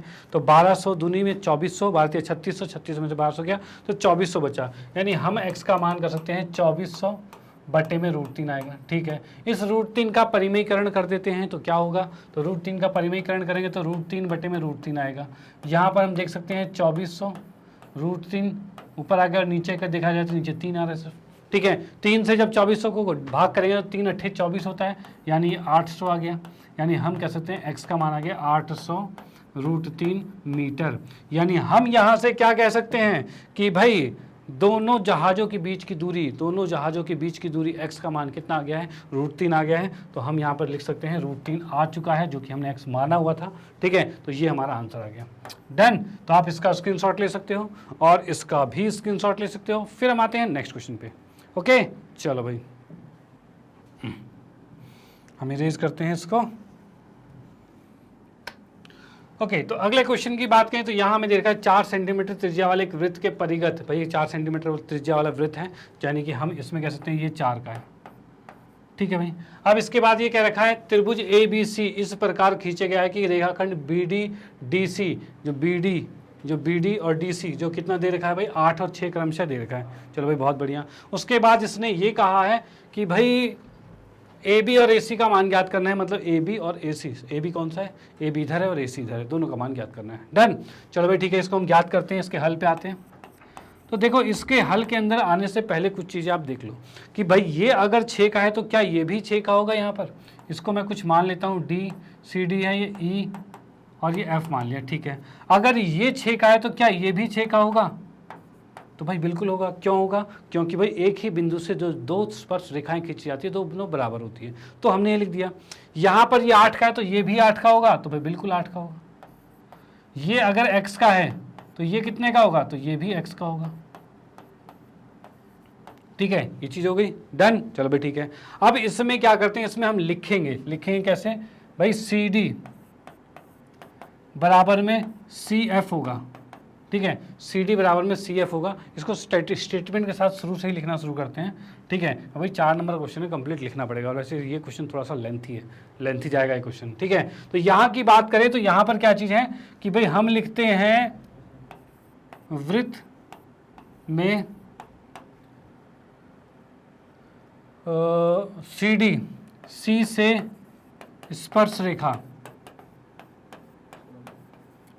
स्पर्श रेखा सी डी जो है वो बराबर है सी एफ के, जो सी डी है वो सी एफ के बराबर है, ठीक है। और इस कारणवश क्या हो जाएगा, दोनों हो जाएंगे 6 के, ठीक है ना। और उसके बाद नेक्स्ट क्या है भाई, बी से स्पर्श रेखा है, बी से स्पर्श रेखा, तो बी से स्पर्श रेखा की बात करें तो बी से बी डी और बी ई ये भी बराबर होगा, तो यहाँ हम कह सकते हैं बी से बी डी और बी ई ये भी बराबर हो जाएंगे, और ये बराबर होकर कितना हो जाएगा, ये दोनों 8 के हो जाएंगे। डन, चलो भाई ठीक है। अब इसके बाद क्या करते हैं भाई, इसके बाद हम देखते हैं भाई ई ए और ए एफ ये भी बराबर होंगे, यानी हम यहाँ पर कह सकते हैं भाई क्या चीज़ है भाई, ए से स्पर्श रेखा ए और क्या है एफ और ए एफ बराबर में ए ई है, और इसको हमने मान लिया एक्स। भाई स्पर्श रेखा किसी बिंदु से एक वृत्त पर खींची जाती है तो वो बराबर होती है, तो वो हमने यहाँ पर कर दिया है, ठीक है। चलो भाई ठीक है। उसके बाद हम क्या करते हैं भाई, ये तो बराबर हो गया, यानी हमने लिख दिया 6 6 है, 8 8 है और एक्स एक्स है। हमें क्या करना है, हमें ए सी निकालना है और ए बी निकालना है, पूरा मान ज्ञात करना है। अब ये कैसे होगा, तो इसमें कुछ चीज़ें और करनी पड़ेगी, और वो क्या करेंगे, यहाँ पर हम क्या करेंगे, एफ से इसको जोड़ेंगे, इसको इससे जोड़ेंगे और इसको यहाँ जोड़ देंगे, भाई ऐसे जोड़ना पड़ेगा। उसके साथ साथ हमें सी डी को भी मिलाना पड़ेगा ऐसे, और इसको भी यहाँ पर ऐसे मिलाना पड़ेगा, ये चीज़ करना पड़ेगा, ओके। अब यहाँ पर देखते हैं भाई इसका क्षेत्रफल किस तरीके से निकाला जा सकता है। एक और चीज़ देख लो, ये 4 का है तो ये भी 4 का होगा और ये भी 4 का होगा, भाई ये चीज़ 4 का होगा, ठीक है। यहाँ पर जैसे हम लिख सकते हैं वृत्त में, इसमें यहीं पर लिख देता हूँ, त्रिज्या जो है कितनी है, 4 सेंटीमीटर है, ये हमने लिख दिया था, ठीक है। उसके बाद ये चीज़ें हमने लिख दी, डन। अब इसमें यहाँ पर आते हैं सबसे पहले कौन सा त्रिभुज, तो ओ सी बी पर आते हैं। तो हम यहाँ पर क्या करेंगे, क्षेत्रफल ओ सी त्रिभुज जो है ओ सी बी में, भाई जो क्षेत्रफल है त्रिभुज का ओ सी बी का, इसका क्षेत्रफल हमें निकालें तो क्या होता है क्षेत्रफल, हाफ 1/2 गुने में आधार गुने में ऊंचाई, यही होता है। तो हम यहाँ पर लिख सकते हैं 1/2, आधार कितना है सी बी और ऊंचाई कितना है ओ डी, ये चीज़ है, ठीक है। अब यहाँ देखेंगे भाई सी बी कितना है, तो सी बी हमें दे रखा है पूरा 6 + में 8, यानी कि 8 से 14 आ गया। तो यानी हम यहाँ पे लिख सकते हैं ये 1/2 है, गुने में 14 है, और गुने में ओ डी जो कि 4 है, 2 से हमने इसको काटा, 2 पे 14 दूनी 28 सेंटीमीटर स्क्वायर। ये तो आ गया हमारा ओ सी बी का क्षेत्रफल आ गया, डन। चलो भाई ठीक है। उसके बाद हम नेक्स्ट बात करते हैं किस पे, तो अगर मैं क्षेत्रफल निकालता हूँ ए ओ सी की बात करूँ, क्षेत्रफल ए ओ सी की बात करें, ए ओ सी त्रिभुज भी लिख देता हूँ, त्रिभुज ए ओ सी, इसकी बात करें तो इसमें क्या होगा, फिर से वही हाफ 1/2 गुने में आधार देखो इसका क्या है, ए सी आधार है, ये हो गया, और गुने में ऊंचाई कितनी है, तो ओ एफ है, तो ओ एफ हमने ऊंचाई लिख दी, ठीक है, ओ एफ को ऊंचाई लिख दिया। अब इसमें हम क्या लिख सकते हैं भाई, तो यहाँ पर हम लिख सकते हैं भाई इसके बराबर आ गया 1/2, आधार ए सी क्या है, 6 + में x है, तो हमने लिखा 6 + में x, और ऊंचाई क्या है, ऊंचाई 4 है, तो हमने ये 4 लिख दिया है, 2 से इसको काटा, 2 दूनी 4 आ गया, डन। अब इस 2 को अंदर गुना कर देंगे, गुना करते ही हमारे पास क्या आ रहा है, तो गुना करते आ रहा है 6 दूनी 12 + में 2x आ रहा है, ये चीज़ आ गई है, ठीक है, 12 + में 2x आ गया, डन। चलो भाई ठीक है, ये इतने सेंटीमीटर स्क्वायर आ गया, ठीक है। अब तीसरी बात करते हैं क्या है, ए ओ बी त्रिभुज की बात करते हैं, तो इसको भी कर लेते हैं, ए ओ बी, इसमें पूरा क्षेत्रफल के साथ लिखेंगे, क्षेत्रफल निकालने हैं त्रिभुज ए ओ बी का, ये बराबर में कितना आ रहा है, तो भाई ये भी हो जाएगा 1/2, आधार क्या है ए बी और ऊंचाई क्या है ई ओ है, ठीक है, 1/2 आधार है ई बी और ऊंचाई है ओ, भाई आधार है ए बी, ऊंचाई है ओ ई दे रखा है, तो ओ ई लिख लेते हैं, ठीक है भाई। इसमें क्या है 1/2 तो चलो ठीक है। EB की बात करें तो EB कितना है, तो EB कितना है, EB 8 दिया हुआ है, ठीक है। EB नहीं है, EB नहीं था भाई, आधार तो क्या है हमारे पास, आधार EB नहीं AB होगा, आधार आधार हमारा पूरा है ना ये, और ऊंचाई तो OE है, तो पूरा लिखेंगे, तो पूरा हमने लिख दिया भाई AB, और AB हमें दे रखा है x प्लस में 8, भाई AB तो x प्लस में 8 ही है भाई, ये x और ये 8 है, दोनों को जोड़ के x प्लस में 8, और ऊंचाई कितनी है 4, तो हम इसको लिखेंगे 4, ठीक है। इसमें हम देख पा रहे हैं 2 से 2 कट गया, और ये आ गया कितना, 2 से गुना करेंगे तो 2x प्लस में 16 आ गया, ठीक है। अब यहाँ से हम देख सकते हैं, देखो तीनों चीज़ें हमारे पास आ गई, यानी अगर मैं कहूँ त्रिभुज ABC का क्षेत्रफल, इसका क्षेत्रफल कितना आएगा, तो भाई तीनों को जोड़ना पड़ेगा। तीनों कौन कौन से, भाई पहला वाला देखो नीचे वाला ये जोड़ना है, ये जोड़ना है और ये जोड़ना है। जो तीनों त्रिभुज हमने निकाले, तीनों को अगर मैं जोड़ता हूँ तो पूरा बड़ा त्रिभुज बन रहा है ना, ठीक है। तो बड़े त्रिभुज जो बन रहा है तो उसी के अकॉर्डिंग हम यहाँ पर लिख सकते हैं, तीनों को जोड़ देते हैं, कितना आ रहा है भाई, कितना कितना 28 और 12 प्लस में 2x, 28 प्लस में 12 प्लस 2x प्लस में ये है 2x प्लस में 16, ये आ रहा है। इसको अगर लिखते हैं तो कितना हो जाएगा, तो 12 और 28 मिलकर 30, 40 हो जाएगा, 40 और 16 56 हो जाएगा, तो 56 लिख सकते हैं, ठीक है। प्लस में 4x आ गया, 56 प्लस में 4x सेंटीमीटर स्क्वायर आ गया, ठीक है भाई, ये चीज़ आ गया, डन भाई, ठीक है। अब उसके बाद हम क्या करेंगे, बोलोगे सर अभी आंसर का निकला, हमें x तो पता करना था, x तो निकल ही नहीं पा रहा, क्या करें, तो करना क्या है, एक और तरीका बनाएंगे भाई। एक तरीके से क्षेत्रफल निकाला, अब एक और तरीका क्षेत्रफल का करेंगे, वो क्या, तो हम यहाँ पर करेंगे भाई, त्रिभुज ABC का क्षेत्रफल अगर मैं निकालता हूँ तो इसको निकालने के लिए एक फॉर्मूला होता है S minus A, S minus B और S माइनस C, जिसे कहा जाता है हीरोन्स का सूत्र, ठीक है। उसके हिसाब से हम निकालेंगे, इस अनुसार चलेगा। अब यहाँ पर ABC क्या है, तो यहाँ पर हम देखेंगे भाई A कितना है, तो A है पहली भुजा, पहली भुजा की बात करें तो यहाँ 8 6 14 हो जाएगा, तो हम इसकी भुजा को पहले को A को 14 मान लिया, ठीक है। B जो है दूसरी भुजा आएगी, दूसरी भुजा क्या है, तो 6 और x, मतलब 6 प्लस x आ रहा है, तो B को हमने माना 6 प्लस में x है, और C को हमने क्या मान लिया है, तो ये आ गया हमारे पास 8 प्लस में x आ गया है, तो ये भी लिख लेते हैं भाई, ठीक है भाई। C का मान 8 प्लस एक्स, B का मान 6 प्लस एक्स और A का मान 14, ये तीनों चीज़ें आ चुकी है, डन। अब यहाँ से हम करेंगे इसका अर्ध परिमाप निकालेंगे, यानी S निकालेंगे, ठीक है। S निकालेंगे अर्ध परिमाप, यानी सेमी पैरामीटर, ये चीज़ निकाला जाएगा। तो ये कैसे निकलता है भाई, तीनों को जोड़ा जाता है, यानी A प्लस में B प्लस में C बटे में 2, यानी कि हम कह सकते हैं 14 प्लस में 6 प्लस x प्लस में 8 प्लस में x और बटे में 2 आ रहा है, ठीक है। अब यहाँ पर हम क्या कर सकते हैं, 6 और 14 मिलकर 20, 20 और 28, 28 प्लस में 2x आ रहा है, यानी हम यहाँ पर कह सकते हैं s का मान आ रहा है 28 प्लस में 2x और बटे में 2। इस 2 से जब इसको काटेंगे यहाँ पर तो ये 14 प्लस में x आ जाएगा, यानी s का मान आ गया 14 प्लस में x आ चुका है, ठीक है भाई, ये चीज़ आ चुका है। अब इसके बाद हम क्या करते हैं, यहाँ पर त्रिभुज का क्षेत्रफल निकालेंगे। तो यहाँ पर हम कह सकते हैं कैसे निकलेगा भाई, त्रिभुज का क्षेत्रफल मतलब ये फॉर्मूला हमें लगाना है। तो हम यहाँ पर कह रहे हैं त्रिभुज ABC बराबर में आएगा, तो इसमें हम यहाँ पर लिख सकते हैं क्या, पहले आएगा S मतलब 14 प्लस में x, भाई यही था ना, ये S तो मतलब 14 प्लस में x, फिर S माइनस में एक A आएगा, मतलब 14 प्लस x माइनस में A कितना है, तो 14 है, ठीक है। तो A मतलब 14, हमने 14 लिख दिया, ठीक है। उसके बाद सेकंड क्या कर रहे हैं, तो यहाँ पर हम लिख पा रहे हैं, इसको मैं नीचे ले आता हूँ थोड़ा सा, सेम इसके साथ रूट में ही चल रहा है, ठीक है, इसके साथ रूट में ही चल रहा है। और उसके बाद क्या करते हैं भाई, S क्या है 14 प्लस में x, माइनस में आ रहा है 6, माइनस में x आएगा, ठीक है। उसके बाद 14 प्लस में x माइनस में 8, माइनस में x आएगा, ये चीज़ें आ रही है, ठीक है। इसके साथ रूट में ये भी चल रहा है, ओके। ये थोड़ा सा अजीब लग रहा है, हम नेक्स्ट पेज पे करते हैं तो ज़्यादा अच्छा रहेगा, ठीक है। यहाँ पर थोड़ा सा आपको खुद डिफ़िकल्टीज महसूस होने लग जाएगी। तो यहाँ पर हम क्या करते हैं, S हमारे पास 14 प्लस में x आ रखा है, ठीक है। तो त्रिभुज ABC का क्षेत्रफल, तो इसके लिए क्या हो जाएगा, तो यहाँ पर हमने ये लिखा है S है 14 प्लस में x, ये लिख दिया।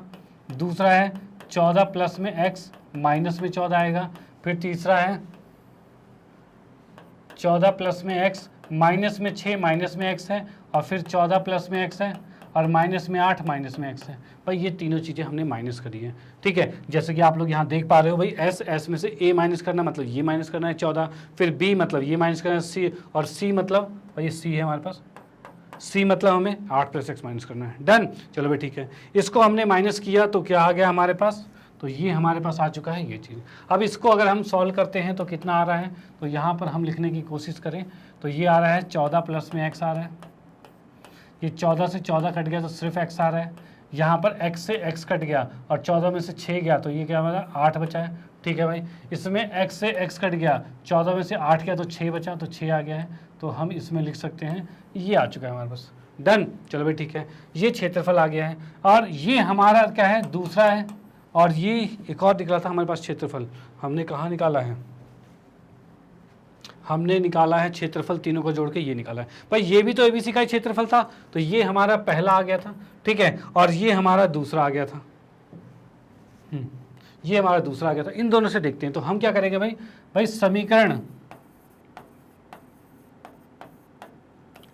1 तथा 2 से भाई इससे क्या होगा, तो हम देख पा रहे हैं पिछली बार जो क्वेश्चन में आंसर आया था वो आया था 56 प्लस में 4x आया था, तो इसको हम इसके बराबर लिख देंगे, तो ये आ गया 56 प्लस में 4x, इसके बराबर हमने लिख दिया इसके साथ रूट में, ये कितना आ रहा है 8 × 6 = 48 आ रहा है x, और ये आ रहा है 14 प्लस में x, ये चीज़ आ रहा है, ठीक है। दोनों तरफ करेंगे वर्ग, ठीक है, दोनों तरफ वर्ग करेंगे तो वर्ग करते क्या हो जाएगा भाई, दोनों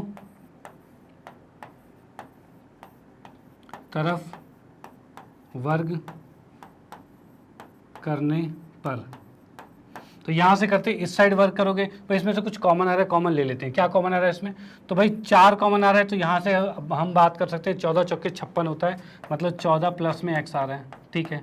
बराबर में इधर कितना है भाई, इसके पे वर्ग किया तो इधर पे वर्ग और यहाँ वर्ग आएगा, यही आएगा। इस पे वर्ग करोगे तो ये 48 x आएगा और साथ में 14 प्लस में x आएगा, यही आएगा, ठीक है। कुछ कट रहा है तो हाँ भाई कट रहा है, 14 प्लस x से ये कट गया, ठीक है। अब यहाँ पर क्या है, 4 × 16, 16 दूनी 32, 16 × 48, यानी इस 4 के वर्ग को 16 लिखते हैं, 16 × 48, ये चीज़ हो जाएगा। अब यहाँ पे हम देख पा रहे हैं क्या आ रहे हैं, 14 प्लस में x बराबर में 3x आ रहा है, इस x को उठा के इस साइड रखेंगे तो क्या हो जाएगा, तो ये हो जाएगा हमारे पास 14 बराबर में 2x बचेगा। भाई इस x को उठा के जब इधर रखेंगे तो 14 बराबर में 2x आएगा। अब यहाँ से x का मान अगर मैं निकालता हूँ तो ये कट के 7 का आ जाएगा, ठीक है, x का मान 7 आ चुका है। अब यहाँ पर देखिए क्या चीज़ था, हमें निकालना था फाइनली ये x ही निकालना था, और उसके बाद ही निकल पाएगा AB और AC। तो हम यहाँ से कहेंगे AB का मान कितना आ गया, तब हम कह सकते हैं AB जो आएगा वो आएगा हमारा 8 प्लस में x आएगा, तो हम लिख सकते हैं भाई 8 प्लस में 7 आएगा, तो इसे कहते हैं 15 आ गया, ठीक है। और AC की बात करें तो ये आएगा 6 प्लस में 7 आएगा, जो कि 13 आ गया, और यही इसका आंसर है, इसको आप नोट कर सकते हो, ठीक है। तो आप इसका स्क्रीनशॉट यहाँ पर ले सकते हो। डन, उसके बाद फिर इसका स्क्रीनशॉट ले सकते हो, और उसके बाद फिर फाइनली इसका स्क्रीनशॉट ले सकते हो, और ये यहाँ पर क्वेश्चन समाप्त होता है। 4 नंबर का क्वेश्चन था। ओके, तो हम इसको इरेज करते हैं और फिर आते हैं नेक्स्ट क्वेश्चन पे। डन, चलो भाई ठीक है।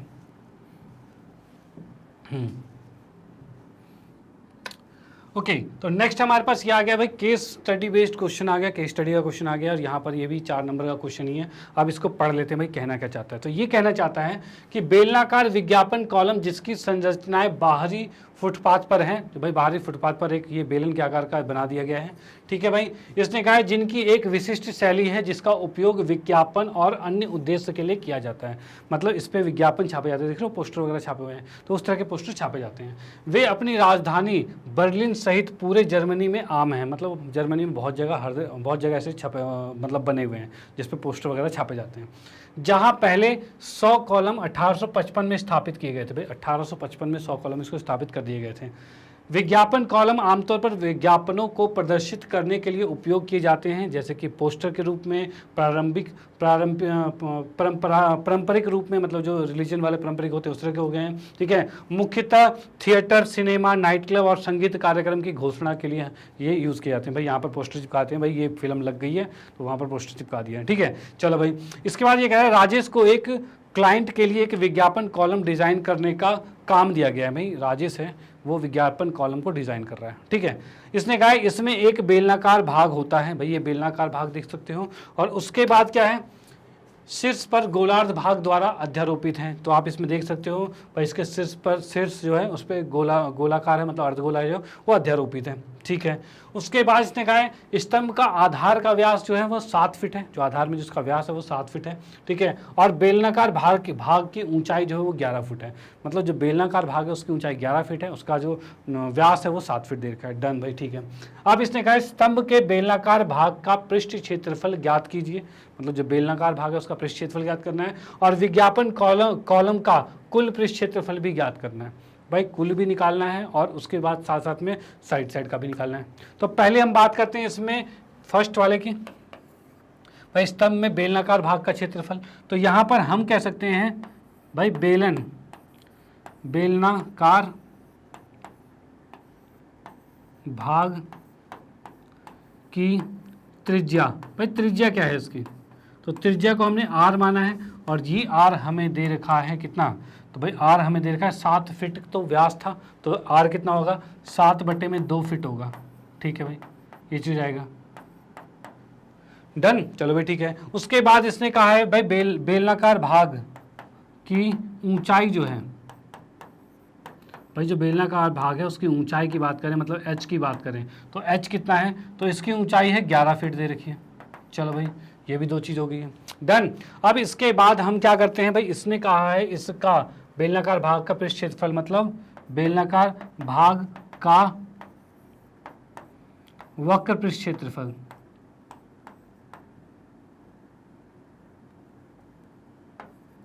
पृष्ठ क्षेत्रफल, भाई इसका वक्र पृष्ठ क्षेत्रफल है वो हमें ज्ञात करना है, ठीक है। अब वक्र पृष्ठ क्षेत्रफल की बात करें तो ये कितना क्या होता है फॉर्मूला, तो इसका फॉर्मूला होता है 2 पाई r और h, ये फॉर्मूला होता है, ठीक है। अब इसमें हम देखें तो कितना निकलेगा भाई, 2 तो 2 होता है, पाई का मान 22/7 होता है, r की बात करें तो ये 7/2 है, और h की बात करें तो 11 है। भाई यही चीज़ें, भाई यही मान है हमारे पास, r का मान ये है, h का मान ये है, वो हमने यहाँ रख दिया है। अब देखते हैं कुछ कट रहा है, तो 7 से 7 कट गया, 2 से ये कट गया, और इसकी बात करें तो कितना होगा 11 11 121, मतलब 242, हाँ, तो 242 फीट स्क्वायर ये आएगा हमारे पास, ठीक है। ये क्षेत्रफल आ गया किसका भाई, साइड में वक्र पृष्ठ क्षेत्रफल आ गया है, जो कि बेलनाकार भाग का पृष्ठ क्षेत्रफल हमने ज्ञात कर लिया। उसके बाद हम बात करते हैं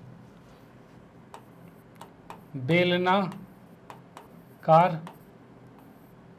भाग का कुल पृष्ठ क्षेत्रफल, भाई इसका कुल पृष्ठ क्षेत्रफल कितना होगा, तो कुल पृष्ठ क्षेत्रफल की बात करें तो यहाँ पर क्या होगा भाई, बीच का तो ऐसे ये हो जाएगा ही, और साथ में जैसे कि मैं यहाँ पे दोबारा दिखाऊं तुम्हें, इसकी बात करें ये साइड में तो है ही, साथ में टॉप पर भी लगा हुआ है, यानी ऊपर के अर्धगोले का भी जोड़ना पड़ेगा। यानी हम कह सकते हैं इसके लिए क्या होगा, तो इसके लिए हमें निकालना पड़ेगा भाई 2 पाई RH, ये तो है, और प्लस में ऊपर जो अर्धगोला अध्यारोपित है उसको भी जोड़ना पड़ेगा, यानी कि 2 पाई r², ये आने वाला है, ठीक है। अब इसको अगर मैं सॉल्व करता हूं तो कितना आ रहा है भाई, ये हम इसको, ये आ गया है, इसी को अगर सॉल्व करते हैं तो ये आ रहा है हमारे पास है 2 पाई RH, इसका तो 242 फीट आ चुका है, इसको सीधे ही लिख देते हैं, ठीक है। उसके बाद प्लस में 2 तो ठीक है, पाई का मान 22/7, ठीक है, और ये यहाँ पर आ रहा है भाई 7/2 गुने में 7/2, ये आ रहा है भाई, 2 से 2 कट गया, और 2 से ये कटा तो 11 पे आ गया, 7 से कटा तो 7 पे कट गया, ठीक है। अब यहाँ पर देख सकते हैं 11 से 77 है, यानी 242, और ये 77 आ गया। 77 को जब इसमें जोड़ेंगे तो कितना आ जाएगा, तो 7 2 9 आ रहा है, 7 4 11 का 1 हासिल 1, और 319 आ रहा है, इतने फीट स्क्वायर आ रहा है। ये तो आ गया हमारे पहले पार्ट का आंसर, ठीक है। तो आप इसका स्क्रीनशॉट ले लीजिए, फिर हम इसका आएंगे सेकंड पार्ट पे।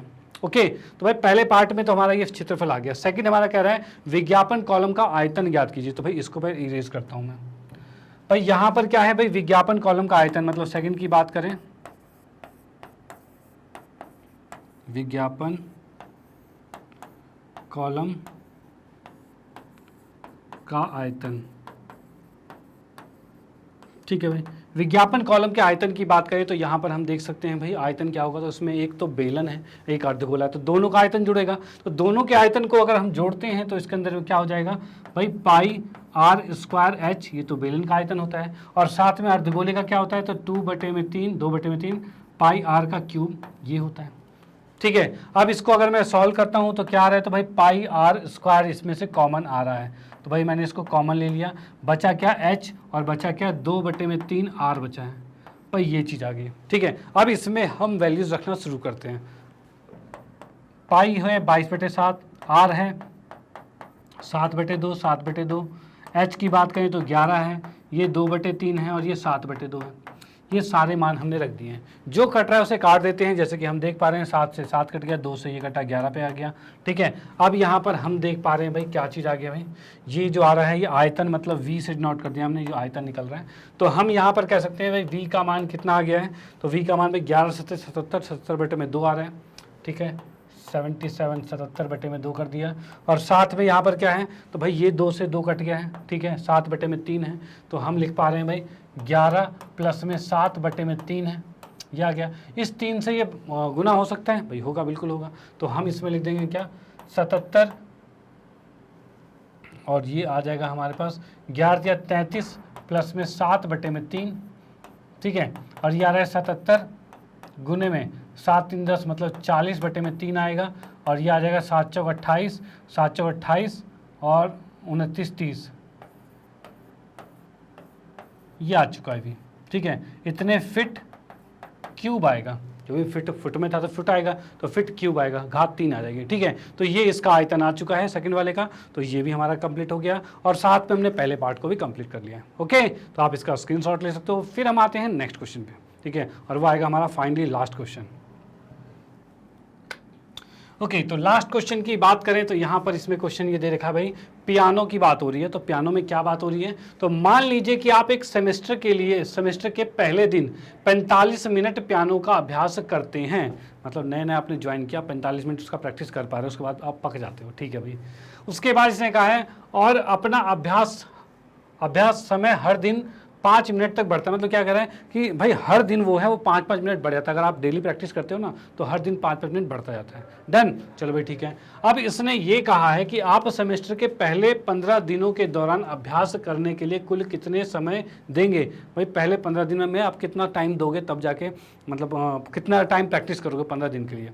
तो भाई देख लेते हैं किस तरह से होगा। तो यहाँ की मैं बात करूँ तो इसने पहले बार तो 45 मिनट दिया था, उसके बाद अगले दिन अगर प्रैक्टिस करता है तो 5 मिनट बढ़ जाता है और ये कितना हो जाता है 50 मिनट हो जाता है।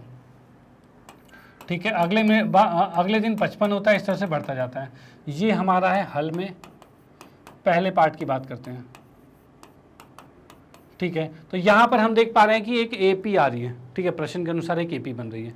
उसमें हम देखेंगे भाई ए जो आ रहा है पहला पद वो 45 है, और डी जो है जिसे सार्वंतर कहा जाता है वो 5 है, और जो एन है मतलब पदों की संख्या यानी दिनों की संख्या वो कितनी थी 15 थी, तो हम उसको 15 लिखेंगे।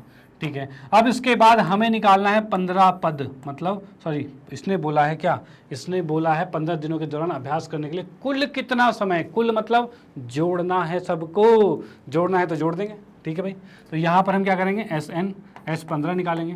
तो ये कितना निकलेगा भाई 15/2, 2a, ये कितना है 45। देखो पहले तो फॉर्मूला लिख लो, उसके बाद ही कुछ करना। फॉर्मूला लिखना कंपलसरी है, याद रखना। ठीक है, तो ये लिखा आपने n/2, 2a प्लस में n-1 गुने में d, ये लिख दिया।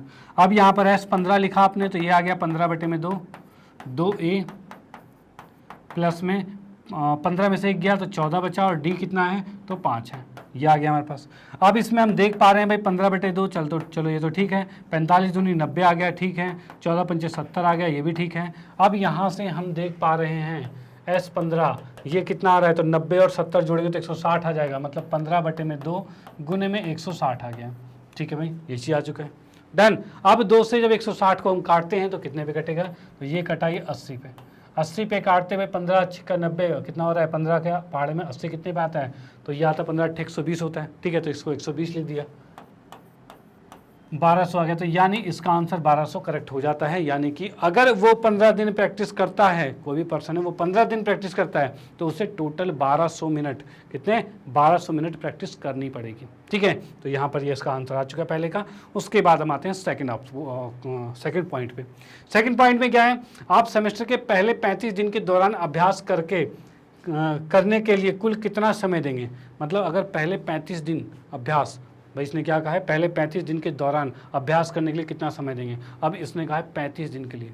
ठीक है, तो भाई पहले 35 दिन के लिए कितना समय देंगे, तो यहाँ पर क्या है, कुल कितना समय अगर बोल दिया, जहाँ कुल लिखा गया वहाँ पर आपको सम निकालना है, मतलब ऐसे निकालना है। ठीक है, तो इसमें भी हम वही करेंगे। इसमें क्या करेंगे भाई, चलो यहीं पर मैं लिख देता हूँ, कोई दिक्कत नहीं।